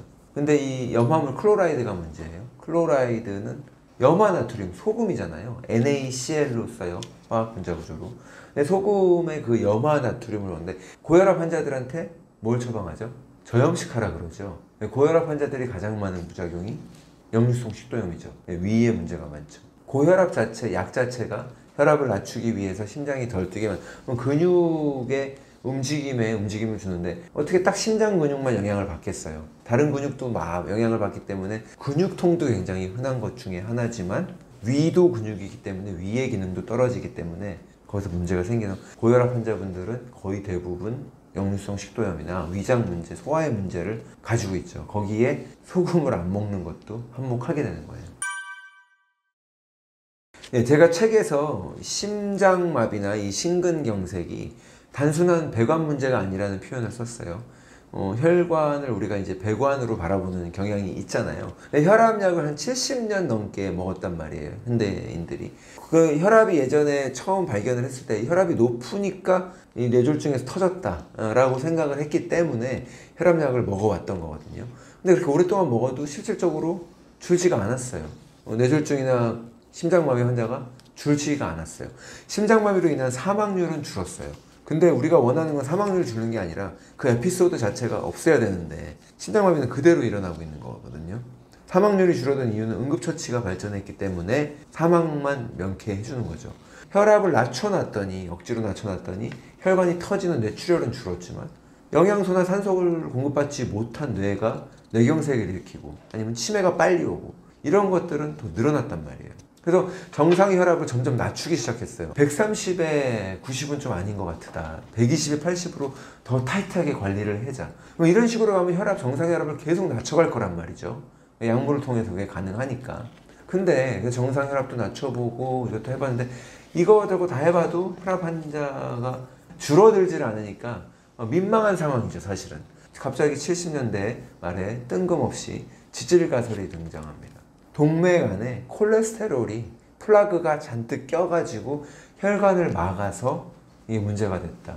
네, 그때부터 이제 영상 기술이 발달하니까 혈관이 막힌 거를 관찰을 할 수도 있고, 네, 그때부터 관상동맥 우회술 수술도 굉장히 활발해졌어요. 70년대를 지나가면서. 근데 이 관상동맥 수술은 어떤 특정 의학적인 수술들 중에 이게 효과가 있나 없나를 검증한 수술이 많지 않아요. 약물에 비해서. 약물들은 거의 다 있지만 관상동맥 우회술은 이 연구 결과가 있는 몇 안 되는 시술 중에 하나거든요. 이 뉴잉글랜드 의학 저널에 올라온 논문입니다. 596명의 환자를 무작위로 두 그룹으로 나눠서 한쪽은 일반적인 약물로 치료를 했고 다른 한쪽은 수술을 했어요. 관상동맥 우회술을. 두 그룹 간의 이제 사망률을 비교를 했는데 사망률 차이가 거의 없었어요. 4%밖에 차이가 안 났어요. 또 심장외과학회에서 이 결과가 별로 마음에 안 들어가지고 자신들이 자체적으로 또 연구를 했습니다. 관상동맥 우회술 연구죠. 중증 환자들을 대상으로 780명을 대상으로 연구를 했어요. 여기서 이제 중증이라고 하는 거는 협심증이 6개월 이상 지속된 환자들, 아니면 그 중에 또 3분의 1은 심장마비가 이미 있었던 상태, 그리고 관상동맥이 75%가 막혀 있는 그런 환자들을 대상으로 비교를 했어요. 수술한 그룹과 그냥 일반 약물 치료한 그룹. 역시 마찬가지로 두 그룹 간에 차이가 없었습니다. 이 관상동맥 우회술을 하게 되는 경우 보통 심장마비로 인해서 급하게 하는 경우가 많고요. 근데 이거 심장마비 환자가 이 수술을 해서 급하게 살아나는 건 아니에요, 사실은. 어차피 다른 약물로 인해서 고비를 넘기죠. 그리고 나서 이제 본인가 각종 검사를 했는데 혈관이 막힌 게 나오니까 이것이 의심되어 이 환자에게 수술을 권하는 건데, 이때 환자들은 기다리지 않고 바로 수술을 해버리죠. 이미 고비를 넘겼는데. 관상동맥이 이렇게 막혀 있을 때 우회하는 동맥이 또 만들어지기도 하고, 90%가 막혀도 그걸로 인해서 심근경색이 생겨나는 건 아니거든요, 반드시. 거의 응급수술처럼 바로 하는 경우가 있고, 또 그렇지 않고 검사를 하다가 막혔다고 해서 이제 수술을 권유받고 하게 되는 경우가 있는데, 이 수술의 효과는 살펴볼 필요가 있는 거죠. 실제로 위험한 거는 염증입니다. 염증이 심장마비를 일으켜요. 영양소 결핍도 하나의 원인이에요. 영양소 중에 특히 마그네슘 같은 게 전해질이 결핍되면 심장마비, 마그네슘이 결핍되면 눈 떨린다 뭐한다 이런 근육이 막 올려요, 이런 얘기 하잖아요. 정확하게 마그네슘은 아니지만 전해줄의 불균형인데, 그 중에 이제 마그네슘이 불균형되는 경우가 많아서 칼슘은 흔하니까, 그래서 이제 마그네슘 부족이에요 이렇게 쉽게 얘기들을 하는데, 심장에서 만약에 심장이 쥐가 나면 죽는 거잖아요. 마그네슘은 다른 근육에 비해서 심장 근육의 20배가 많이 있거든요. 심장은 쥐도 나도 안 되고 쉴 수도 없이 평생을 뛰어야 되는 근육이잖아요. 얘도 근육인데 절대로 사고가 나면 안 되니까 마그네슘도 그렇게 많이 있는데, 스트레스를 많이 받게 되면 마그네슘이 소진이 되고 고갈이 됩니다. 심장에서 있던 것도 모자라고 빠져나갈 수가 있는 거예요. 그래서 마그네슘을 많이 먹어주시라고 얘기하죠, 고혈압 환자분들. 염증이 걱정이니까 오메가3 많이 먹으시라고 이렇게 권해드리는 거죠. 자, 염증을 낮춰주는 음식들 많이 있죠. 그렇게 알려진 것들이 있고, 일단 채식이 염증을 낮춥니다. 라이프 스타일로서 평생 채식을 하는 거는 다른 건강 문제를 유발할 수가 있어요. 내 뇌를 충분히 활용할 수 없다고 생각하고, 비타민 B12나 철분의 결핍도 유발할 수가 있어서 보충제를 따로 먹어줘야 되기도 하고, 실질적으로 우울증이나 이런 것들이 더 많기 때문에 채식만 하는 경우에 어느 정도의 희생을 감수하고 해야 되는데, 그럼에도 불구하고 제가 채식을 처방하는 경우가 있어요. 평생 이렇게 먹어가 아니라 한 달간 아니면 2주간 채식해보세요. 몸에 염증이 많은 경우에, 관절염이 심한 경우에 이럴 때거든요. 과일은 아니에요. 근데 채식이 그런 역할을 할 수가 있고요. 영양소로는 오메가3가 염증을 낮춰줍니다. 그리고 MSM이라고 하는 식이유황도 염증을 낮춰주죠. 특히 관절에 있는 염증들, 우리 원래 관절에는 황성분이 많이 있기 때문에 관절에도 괜찮고, 또 커큐민도 염증을 낮춰주고 강황이죠. 그리고 마그네슘도 염증을 낮춰줍니다. 그리고 약초 중에는 길초근이나 식이초 같은 것들도 염증을 낮춰주는 역할을 해요. 그런데 지금 오케이, 오메가3 식이유황 적어놔서 이거를 챙겨 먹는 게 중요한 게 아니라 염증을 일으키는 식단들이 있거든요. 평소에 음식을 통해서 조절하는 게 더 정확합니다. 염증을 많이 올리는 음식들을 내가 먹고 염증을 낮추는 영양제를 먹으면 그게 무슨 소용이겠어요. 소염제도 염증을 낮추는 약인데, 염증이 있어서 소염제를 먹는 사람이 돌아서면 염증을 잔뜩 일으키는 탕후루나 흑당 버블티 같이 인슐린 저항성을 높이고 당을 높이고 염증을 높이는 음식을 먹으면서 또 염증을 낮추는 음식을 동시에 먹는다는 건 되게 어리석은 거죠. 그렇기 때문에 보편적인 내가 평소에 먹는 음식이 염증을 낮추는 음식이 될 필요가 있는 거죠. 우울증 환자분들은 거의 대부분 장 건강에 문제를 가지고 계세요. 우울증의 원인은 너무 많을 수 있죠. 실질적으로 우울할 만한 트라우마가 있는 경우도 있는 거고, 또 아니면 영양 문제로 인해서 비타민 B12가 결핍이 될 수도 있는 거고, 갑상선이 저하가 돼도 문제가 생길 수 있고, 또 뭐 당뇨 전 단계여도 그렇고, 비타민 D가 부족할 수도 있는 거고, 오메가3가 부족할 수도 있는 거고, 수은이 많을 수도 있는 거고, 이런 너무 다양한 복합적인 원인이 있는데, 중요한 건 우울증이 늘어났다는 거죠. 그러니까 현대사회가 그만큼 우울해서 그런가? 그럴 수도 있겠지만 현대사회가 즐거운 면도 있잖아요. 그만큼 현대사회 장 건강을 위협할 만한 음식이나 이런 것들의 요소가 있는 거죠. 공통적인 우리 그 생리 현상이 있습니다. 우울증이라고 하는 일단은 스트레스가 먼저 동반이 돼야 되는데, 스트레스는 콜티졸이 증가해요. 콜티졸 수치가 증가하고, 우리 우울증 환자 대부분이 갑상선 기능에 저하가 있고 부신 기능에도 저하가 있어요. 부신 기능이 콜티졸을 분비하는 기관인데, 여기 기관에 문제가 생기게 되니까 호르몬의 불균형이 생기면서 우울증 환자들이 더욱 늘어나고 있는 거죠. 단순히 사회가 우울해서가 아니라. 살찐 비만을 보면 이제 많이 먹어서 쪘으니까 영양 결핍이라는 생각을 우리가 잘 못하죠. 너무 많이 먹어서 영양도 과다라고 생각을 해요. 근데 살을 찌우는 거는 호르몬이 하는 거고, 그리고 칼로리입니다. 칼로리는 공칼로리라고 불러요. 저희는 영양 가치는 비타민과 미네랄은 아닌, 영양소적인 가치는 하나도 없는 단순한 당, 단백질, 지방, 탄수화물이라고 하는, 그 중에서 이제 탄수화물이나 이런 것들을 너무 충분히를 넘어서 과도하게 먹고 남아돌게 됐을 때 인슐린 저항성에 의해서 살이 찌는 거거든요. 그러니까 이 영양소 결핍이 키 미네랄이나 비타민 B군이 부족하게 되면 허기짐, 배고픔을 유발합니다. 우리 뇌에서 마그네슘이 부족해 이렇게 신호를 줄 수 없기 때문에 먹어 이렇게밖에 신호를 못 주거든요. 근데 실제로는 영양소 결핍인 경우가 상당히 많아요. 근데 영양소가 결핍이 된 사람들이 다이어트를 하기가 쉽지 않죠. 왜냐면은 안 먹고 이제 무작정 안 먹고 살을 빼려고 작정을 했는데 안 먹고 있는데, 그때 영양소는 공급을 해줘야지. 그것도 공급을 안 해줘 버리면 배고픔을 못 이겨서, 그 배고픈 호르몬을 못 이겨서 다시 폭식을 하게 되고 포기를 하게 되거든요. 충분한 영양소가 보충이 되어주면 이 식욕을 억제하는 호르몬도 활성화되고, 공복을 막 유발하는 그렐린 같은 식욕을 증폭시키는 호르몬들도 억제가 되기 때문에 영양 가치가 있는 음식들을 먹으면서 다이어트를 하는 게 훨씬 유리한 거죠. 그 칼로리를 우리가 보통은 이제 덧셈 뺄셈의 개념으로 생각을 해서 1000칼로리를 먹었으면 뛰어서 1000칼로리를 태우면 그러면은 이게 문제가 없을 거라고 이렇게 직관적으로 생각을 할 수 있잖아요. 근데 같은 칼로리라고 하더라도 다 달라요. 액상과당으로 먹은, 그래서 인슐린을 확 분비시키는 칼로리와 단백질 같은 거를 먹을 때는 단백질을 우리가 먹으면서 단백질을 소화시키는 과정에서 한 30%는 써버리거든요. 그러니까는 100칼로리를 단백질로 먹었다고 하면 실질적으로는 70칼로리밖에 안 먹은 이런 경우가 있기 때문에. 그리고 또 어떤 경우는 단순과당은 인슐린을 확 분비시키지만 천천히, 식이섬유가 많이 들어있어 가지고 인슐린이 천천히 나오게 하는 것들은 결과가 다르죠. 똑같은 칼로리를 먹어도. 그래서 칼로리보다 훨씬 중요한 거는 내 몸의 복합적인 대사 과정에서 어떻게 작용을 할 것인가, 어떤 음식들이 있어야 되나. 자, 단순히 칼로리만 하면은 정말로 운동만 해가지고 모든 게 다 해결이 되겠죠. 아니면 안 먹는 것만으로 해결이 되겠죠. 근데 운동을 해도 살이 안 빠지는 경우가 있잖아요. 운동을 했는데 내가 운동이 나한테 너무 과도한 경우가 있어요. 그러면은 콜티졸 호르몬이 올라갑니다. 운동을 하는 당시에는 실질적으로 내 몸에 스트레스이기 때문에 콜티졸 수치가 올라가요, 누구나. 축구를 하든 뭐 자전거를 타든. 근데 운동이 끝난 후에는 부교감신경이 활성화되고 코르티졸 수치도 쫙 내려가 줘야 되거든요. 그런데 그렇지 못한 경우가 있어요. 20대, 30대처럼 젊은 사람이 아니고 40대, 50대 평생 운동을 안 해봤는데 아주머니가 운동을 좀 필요할 것 같아서 에어로빅이나 줌바나 뭐 PT를 끊어가지고 운동을 시작했는데 보통 40분, 50분 프로그램이잖아요. 그거를 따라했어요. 중간에 솔직히 체력이 안 돼서 쉬어야 될 것 같은데 이를 악물고 끝까지 했어요.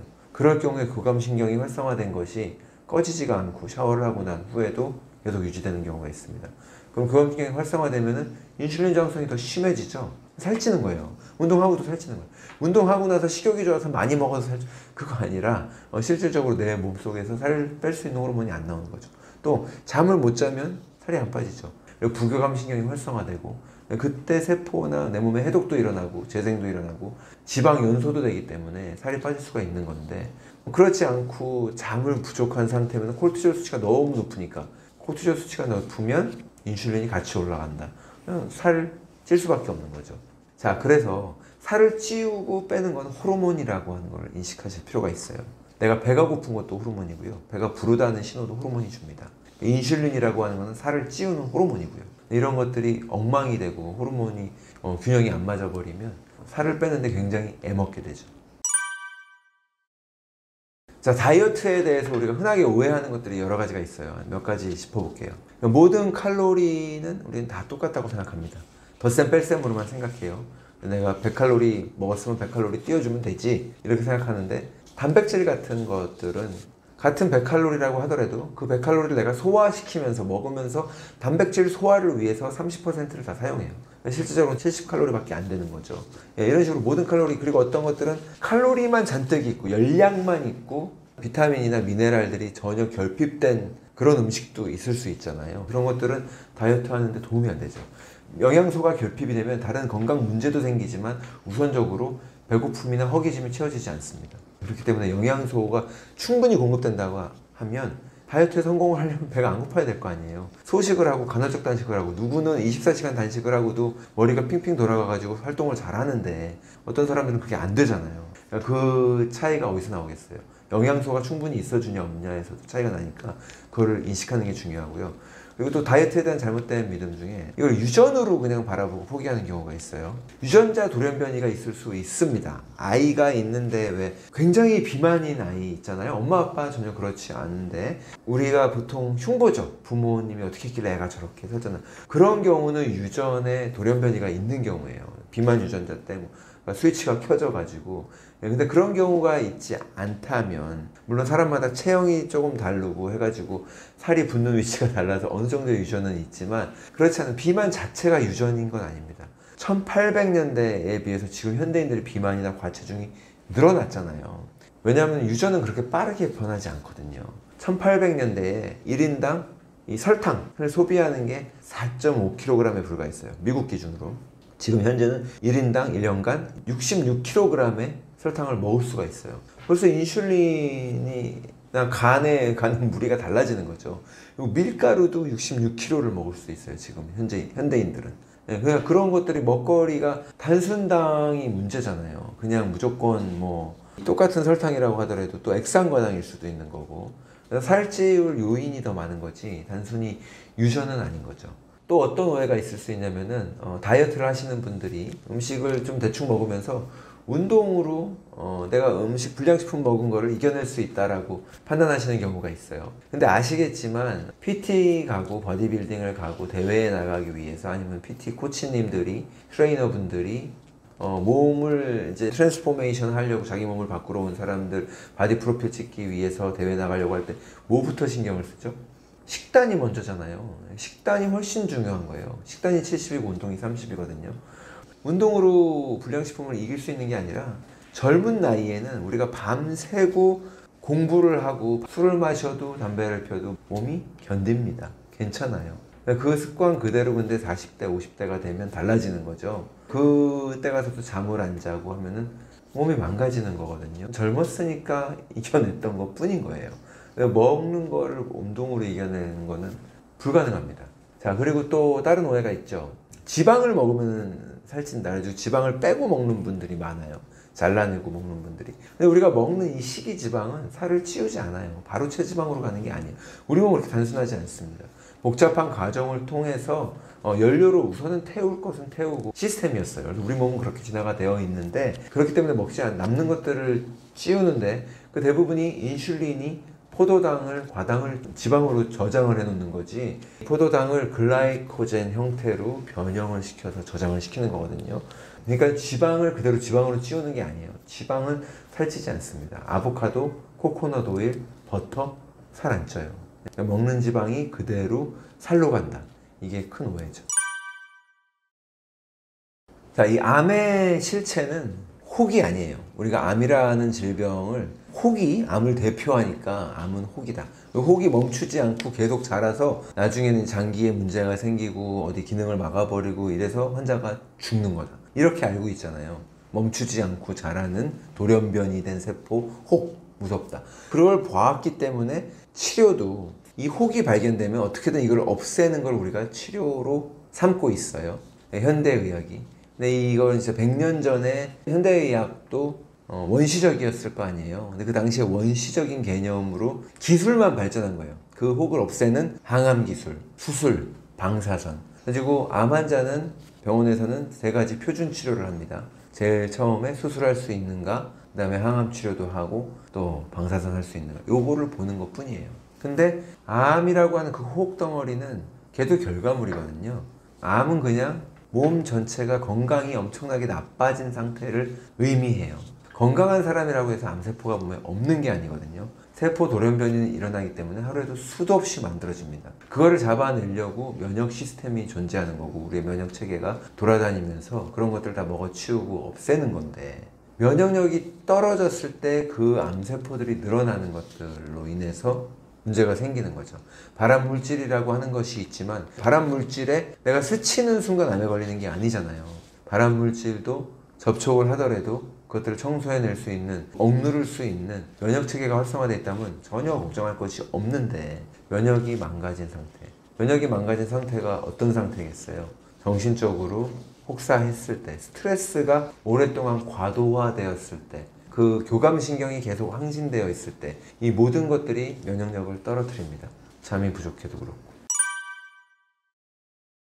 우리가 그래서 이 암이라는 질병을 혹으로 대체해서 바라보고 있기 때문에 이 혹을 병의 전부로 보다 보니까 그냥 없애면 된다는 생각에 당연하게 미리 발견하고 싶은 욕망도 생기겠죠. 이미 너무 커져가지고 너무 늦었습니다. 암 병기가 있잖아요. 1기, 2기, 3기, 4기. 3기, 4기는 생존율이 떨어진다고 하는데 이미 늦었는데, 그게 싫으니까 당연히 미리 발견하고 싶은 욕망이 생겨요. 그래서 조기 발견을 하는 거죠. 조기 발견을 하면 생존율이 높고, 근데 실제 생존율이 증가해요. 왜냐하면 암인지 아닌지도 모르는 거, 불분명한 거를 이미 잘라냈기 때문에 이 사람은 생존율이 증가하는 것도 있고, 그 암이 천천히 자라는 시간도 있잖아요. 자라나는 시간을 다 포함하기 때문에 암 생존이라고 하는 게, 암은 완치라는 말을 쓰지 않고 생존율이라고 쓰는 이유가, 완전히 치료하는 게 없이 보통 암 환자가 5년을 생존했냐, 10년을 생존했냐, 이거를 보고서는 완치되었다라고 표현을 하거든요. 5년 생존율, 10년 생존율. 그러니까 환자의 건강 상태는 중요하지 않고 5년 살아있으면 5년 살고 이틀 만에 죽어도 이 사람은 완치자로 통계에 잡히는 거예요. 이 조기 검진을 통해서 작은 암을 미리부터 잡아냈다고 하는 거는 이 암이 그냥 놔뒀어도 5년이 걸릴 수도 있는 거고 10년이 걸릴 수도 있는 건데, 그 과정까지 다 포함하게 되니까. 그리고 검사 과정에서 발견된 것이 암으로 발전할 것인지 암인지 모르는 상태에서 암 치료를 받기 때문에 조기 발견의 성적은 좋지만 실질적으로 그게 효과가 있는지 없는지 전혀 없는 경우가 많거든요.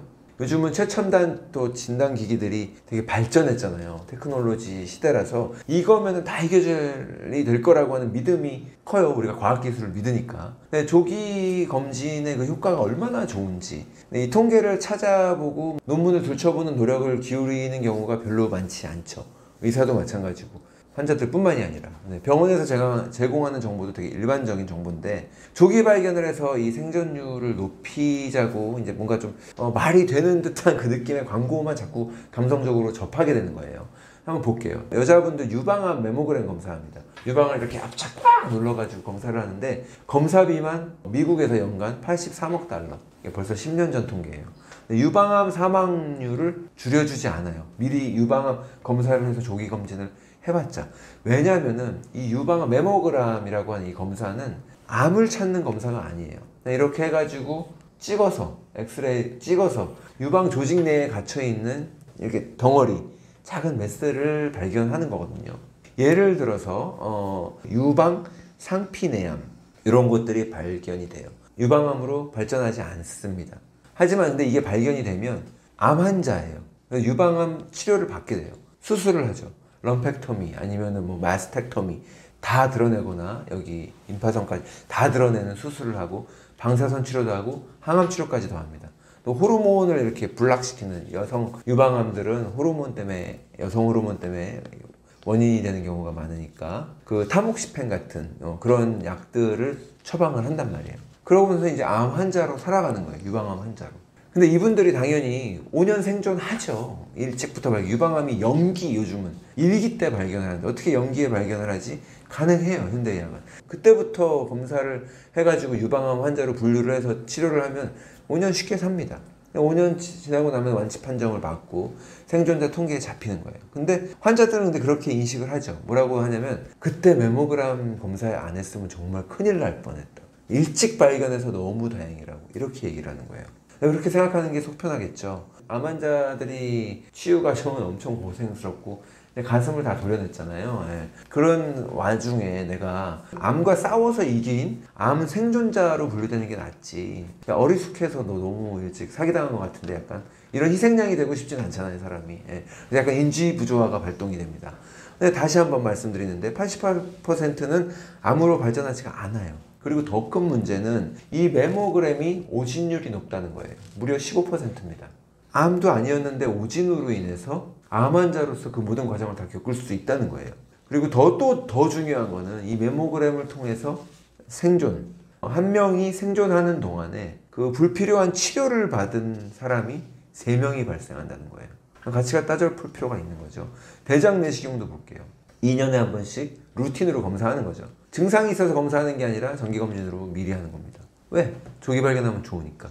그래서 검진을 하는데 대장 내시경은 사고가 많아요. 1000명 중에 5명꼴로 심각한 부작용이 일어납니다. 그리고 1000명에 1명꼴로 펄포레이션을 해가지고 뭐 용종 떼내고 뭐 조직 검사하다가 대장에 구멍을 내트려요. 그럼 얼마를 사람을 살리는 효과가 있느냐? 치료 환자 수로 볼 때 1250명이 검사를 하면 1명을 살릴 수가 있어요. 근데 물론 그거라도 어디야 하실 수 있어요. 목숨이 천하보다도 귀하다고 1250명이 검사받아서 1명 살리면 된 거 아니야? 라고 생각하실 수 있는데 대신 1명은 검사받다가 대장에 구멍이 난다고요. 그리고 1명이 아니라 1.25명이 심각한 부작용 피해를 입거나 죽는 거는 1명 살리고 1명은 다치거나 죽는 거예요. 2016년에 캐나다의 보건당국에서 대장 내시경 검사를 스크린 검사로 하지 말라는. 스크린 검사는 우리가 흔히 말하는 건강검진. 어디가 아파서 의심이 돼서 의사가 검사하는 게 아니라 건강하지만 그냥 일률적으로 스크리닝 테스트로. 이게 증거가 불충분하니까 스크린 검사로 대장 내시경을 사용하지 말라. 그러니까 정기검진에 포함하지 말아라. 이렇게 결정을 내렸거든요. 그러니까 대신 2년에 한 번 대변 잠혈 검사가 있습니다. 그리고 대변 면역 화학 검사가 있어요. 잠열 검사는 피가 있나 없나 보이는 거죠. 미세하게 눈에는 안 보이지만 있나 없나. 그리고 면역 화학 검사. 이거 2개만 해도 충분히 그렇게 여러분들이 원하는 조기 검진 된다는 거예요. 예, 그러니까 안전하니까 피 검사를 하라는 거죠. 그것도 60세에서 74세 사이. 그러니까 60세 이하는 대상도 아니라는 거예요. 이게 지금 이런 말한 테스트, 유방 메모그램이나 대장 내시경이나 이런 테스트들이 가치가 없다는 뜻이 아니에요. 남용이 문제인 거죠. 스크리닝 테스트로 해가지고 선별 검사를 하는 게 아니라 증상이 있는 환자분들에 한해서 확인하기 위한 용도로 사용되면 가치가 있는 거죠. 원래 그렇게 하라고 만들어진 검사들이에요. 정기검진을 받고 내가 안정감을 갖는 거는 좋을 수 있겠지만 이게 안일하게 너무 안심하는 태도도 더 큰 문제가 될 수 있거든요. 이게 불안해하면서 살라고 하는 게 아니라 평소에 다른 거 잘하고 있나 돌아보라는 거예요. 잠을 잘 자고 있는지, 스트레스 관리가 잘 되고 있는지, 음식은 잘 먹고 있는지, 그런 것들 안 하고 검사만 한다고 해서 아무것도 나한테 보장되는 게 없습니다. 암 환자들이 암 진단을 받고 나면 감정이 되게 복잡해지죠. 그리고 공포심이 되게 많아지고, 죽음에 대한 공포심, 좌절감, 그리고 내 팔자야, 이것도 되게 많거든요. 한탄하고 원망하게 되는 이런 것들을 거치게 되는데, 안 그래도 그런 감정이 많았던 분들이 암에 걸리는 경우가 많거든요. 스트레스로 인해서 힘들었기 때문에 면역력이 저하돼서 암에 걸리는 거기 때문에. 그래서 암 환자분들은요, 제일 먼저 돌아봐야 되는 게 성격이랑 스트레스입니다. 그리고 그 다음 음식이랑 영양소예요. 깨끗한 음식과 영양소. 제가 암 환자분들을 많이 접하신 선생님들은 다 어느 정도 알아요. 암이 마음의 병이라는 걸. 그래서 이모셔널 클렌징이라 그러는데, 이 감정 청소가 필요합니다. 그러니까 이 스탠포드에 실제로 연구를 했어요. 전혀 의학적일 것 같지 않고 그런 느낌이죠. 무슨 마인드풀리스하고 약간 저쪽으로 가는 것 같은데, 그렇지 않고요. 스탠포드 데이비드 스피겔 교수가 연구를 했어요. 자기도 되게 회의적이었대요. 결과가 별로 뭐 기대를 안 했는데, 유방암 생존자들을 추적해서 관찰을 했어요. 이분들은 이제 암 치료뿐만이 아니라 삶에 대한 치료를 다 같이 병행한 사람들이 2배 이상 생존율이 높았어요. 유방암은 대부분이 약간 그 버림당한 감정, 배신당한 느낌, 이런 감정에 있는 경우가 되게 많거든요. 예. 암이라는 게 보편적으로 대부분이 다 뭐 좀 그런 경향이 좀 있지만, 배신당했거나 뭐 이런 거 아니면. 근데 예일대에서도 되게 비슷한 연구 결과가 있었어요. 그래서 여기서는 억눌린 성격이라고 표현했어요. 이 억눌린 성격을 가진 사람들이 암 발전 속도가 훨씬 빨랐다는 거예요. 용서 못하는 그런 마음 있죠. 분노, 질투, 그리고 배신감이나 짜증, 내가 분출하지 못하는 그 스트레스, 또 갑갑함, 이런 것들, 이런 거에 휩싸여 가지고 이것들이 해소가 되지 못하고 살다 보면 면역력이 떨어지는 거예요. 교감신경 자극으로 인해서. 반대로 고치려고 그러면 뭐가 필요하겠어요? 용서하는 게 되게 중요하고요. 그 마음이. 그리고 화해를 해야 되는 거고요. 또 사랑, 이런 거 대충대충 넘어가는 이런 성격도 필요해요. 암 치료에 도움이 된다고. 너무 칼 같고 너무 완벽주의 암 환자 많습니다. 여기 되게 크게 웃는 거, 우리 몸은 내가 웃으나 안 웃으나 진짜 웃은 건지 가짜로 웃은 건지 몰라요. 엔돌핀이 나옵니다. 엔돌핀은 통증을 억제하기 때문에 나오죠. 근데 우리가 웃으면, 크게 웃으면 장기가 떨려가지고 너무 아프니까 엔돌핀이 나오는 거거든요. 엔돌핀이 다 소진될 때까지 계속 웃으면 나중에 아이고 배 아프다 그러잖아요. 네, 그 배 아픈 그러니까 엔돌핀 면역력에다 관여가 되기 때문에 웃음 치료, 이 그까짓 게 웃은 게 아니라 엄청난 거예요. 노래, 이런 것들. 네, 근데 이 감정적인 부분들이 잘 어루만져지고 해결되고, 내가 그걸 인정을 해야 돼요. 암 환자분들은 뭐야, 내가 성격이 예민하고 못돼서 암에 걸렸다는 거야? 더 화가 나실 수 있는데, 그래서 얘기하기도 조심스러운 부분이 있잖아요. 안 그래도 그런 분들한테 그렇게 얘기하면 더 화난다고. 뭐 마음을 내가 어루만져 주는 게 아니라 고칠 수 있는 정보를 드리는 사람이니까, 여러분들이 그 마음을 인정하는지 인정할 수 없는지, 인정해서 추스릴 수 있는지 없는지까지는 제가 어떻게 못 해드리지만, 저는 올바르다고 생각하고 어쩌면 사람을 살릴 수도 있다고 생각하는 정보를 드리는 것 뿐이거든요. 근데 굉장히 중요합니다. 내 이모션, 감정의 부분을 해결하는 거. 그리고 이 공포심도 되게 암 환자분들은 중요한데, 공포심도 면역력을 떨어뜨릴 뿐이에요. 네, 그 공포심도 벗어나셔야 됩니다. 요즘 식단들이 굉장히 뭐 많죠. 유행처럼 왔다 가기도 하고, 아니면 또 아니다, 이제 과학적으로 증명이 됐다 그래가지고 비건 채식 많이 하시는 분들도 있고, 몇 해 전에는 저탄고지가 또 이렇게 열풍을 쓸었죠. 요즘 다시 비건 채식이 이제 돌아오는 분위기인데, 어떻게 보기에는 전혀 다른 방향의 식사법들인 것 같이 보이잖아요. 비건 채식과 저탄고지, 현미 채식과 저탄고지는 왠지 반대, 저탄고지는 고기만 먹을 것 같으니까 이렇게 생각하는데, 그렇지 않습니다. 사람이 채식동물일까요? 육식동물일까요? 이거 가지고 논쟁을 되게 많이 해요. 사람 눈을 보면은 육식동물이다. 육식동물은 사냥을 하기 때문에 거리, 원근감이 있어야 돼서 양쪽 눈이 모두 앞을 향하고 있지 않냐. 초식동물은 옆에 붙어가지고 주변을 살펴야 되니까 사람 눈을 보니까 그렇다. 근데 이빨을 보니까 송곳니가 없고 어금니가 넓적한 게 이거 채식이다. 채식을 했다는 증거다. 장의 길이를 보니까 채식인데 충분히 긴데 식이섬유를 천천히 소화하기 좋은 장이다. 근데 위산이 그렇게 센 걸 보니까 육식이다. 손톱 팔도 없는데 무슨 육식이냐. 논란이 되게 많은데 재밌잖아요.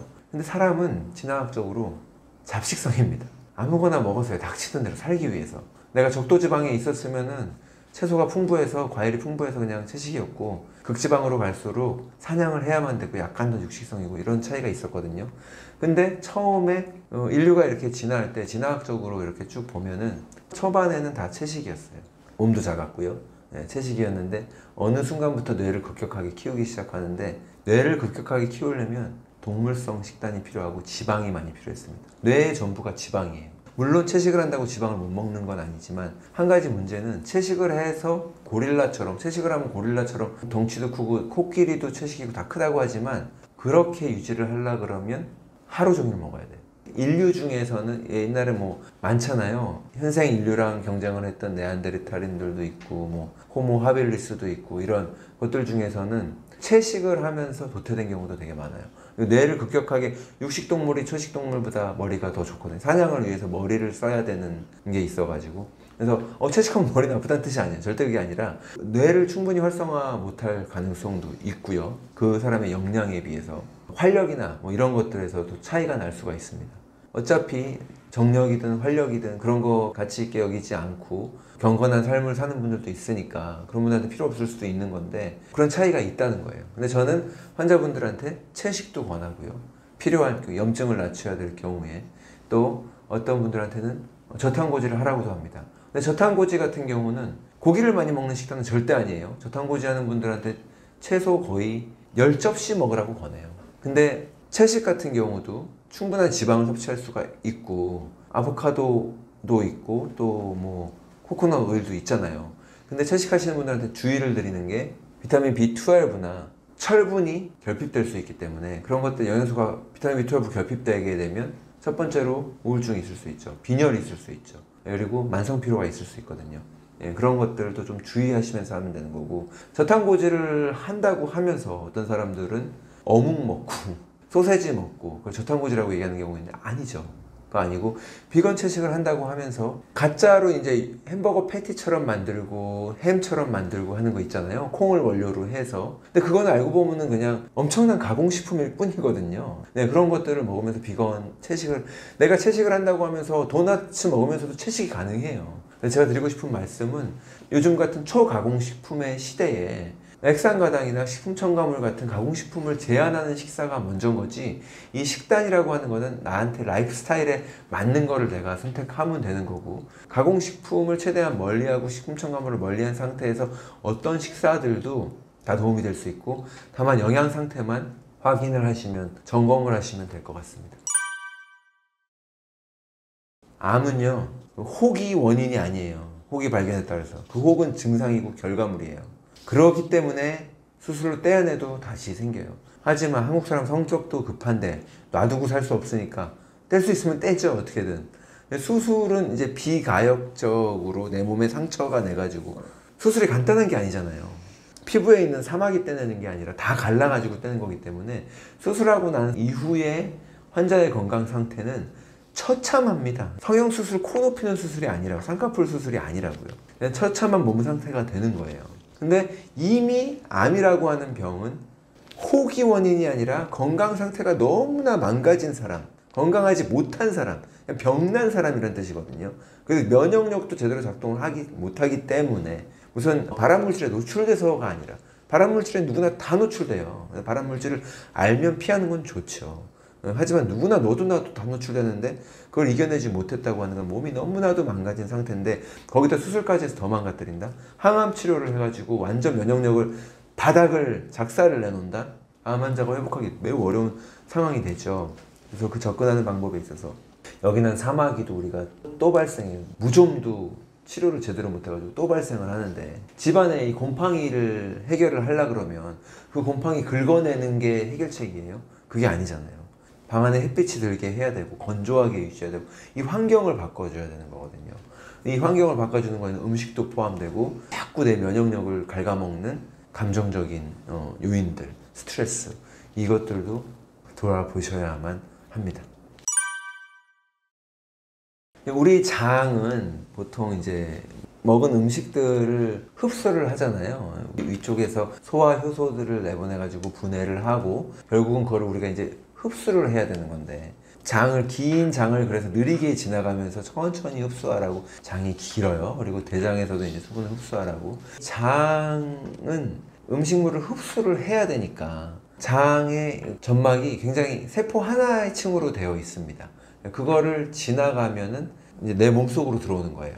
내가 먹은 음식이 위에 있을 때, 그리고 그걸 통해서 장을 지나갈 때는 아직 내 몸이 아니에요. 거기는 우리가 지렁이라고 이렇게 생각을 하면, 지렁이에 잎이 있고 항문이 있다고 생각을 하면, 그 지렁이에 안에 들어가는 그 빈 관 부분은 지렁이의 몸 바뀐 거거든요. 사람도 마찬가지로 똑같은 거예요. 거기서 흡수가 되어서 장 점막을 뚫고 지나가서 그 밑으로 혈관으로 들어왔을 때, 그때부터 내 몸속이거든요. 그 장 바로 밑에는 엄청나게 많은 면역 시스템들, 군대가 진을 치고 있습니다. 국경처럼 아무도 못 들어오게.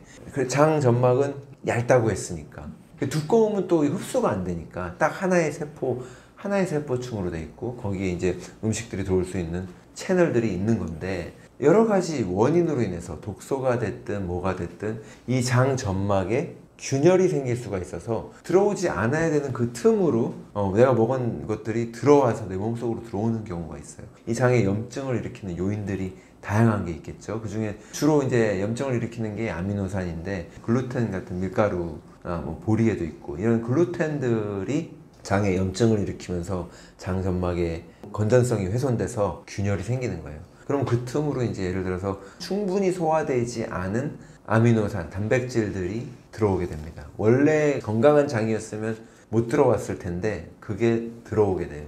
우유를 예를 들게요. 우유가 알러지가 제일 많고, 아이들 아토피나 이런 거 문제를 일으키니까, 유제품이 우유에 있는 단백질이 소화가 덜 된 상태로 들어왔어요. 들어오니까 아까 군대가 있다 그랬죠. 우리 면역세포들이 그걸 보고 막 공격을 하고, 음식이 아닌 것이 침입한 것처럼 독소로 보고 공격을 하고 항체를 만든단 말이에요. 항체를 만들었으니까 이제는 비슷하게 생긴 건 다 공격을 하는 거예요. 근데 그게 우리 몸 안에 비슷하게 생긴 부분들이 있을 거 아니에요. 관절이 공격을 당하면 류마티스, 관절염이 되는 거고, 피부를 공격하면 아토피, 건선, 이런 것처럼 자가 면역 질환이 시작되는 거예요. 자가 면역 질환은 말 그대로 우리의 면역 시스템이 내 몸을 공격한다는 거예요. 원래는 외부에 나와 내가 아닌 것을 구분해서 내가 아닌 것들만 공격을 해야 되는데, 내 몸을 공격하는 루푸스부터 시작해서 다양한 자가 면역 질환들이 현대인들에게 많은 거죠.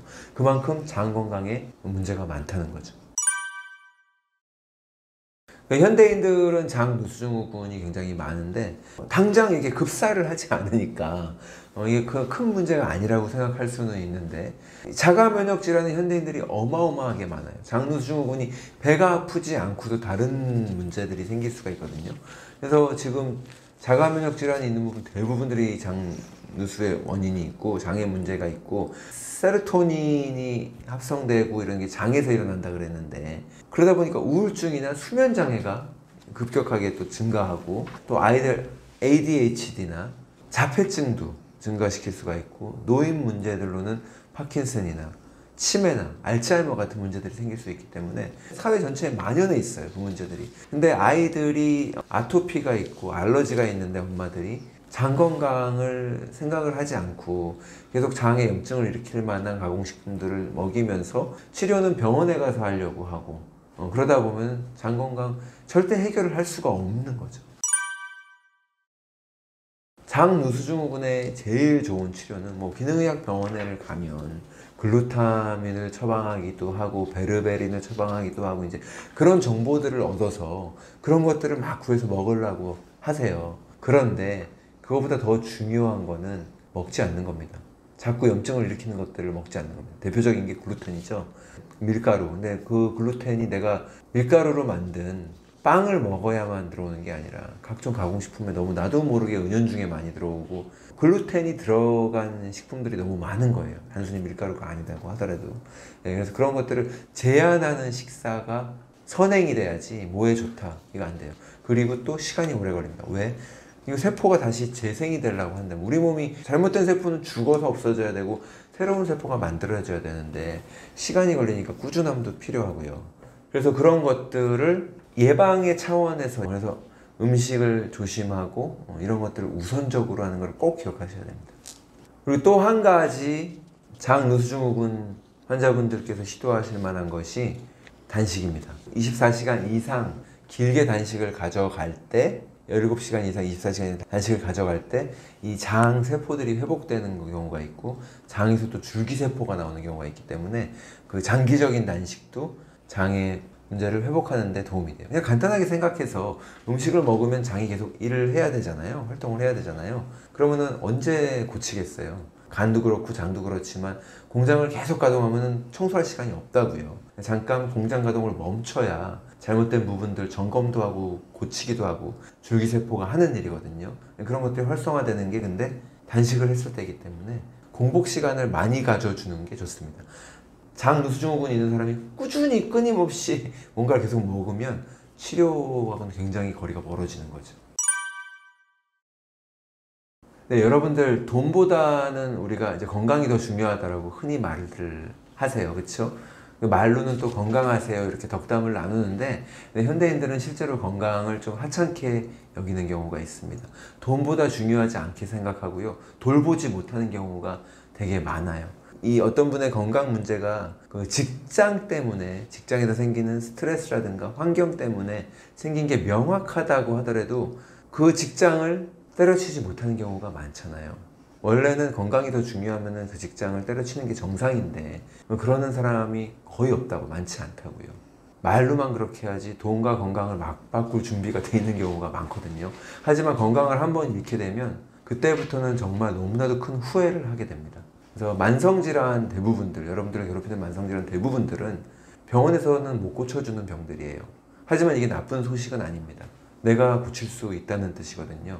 그래서 여러분들 이런 건강 문제들을 좀 심도 있게 근본적인 차원에서부터 바라보시면서 단순하게 약으로 관리하고 증상만 가리는 게 아니라 진정한 건강을 이룩할 수 있는 그런 접근을 하시는 여러분들이 되셨으면 좋겠습니다. 감사합니다.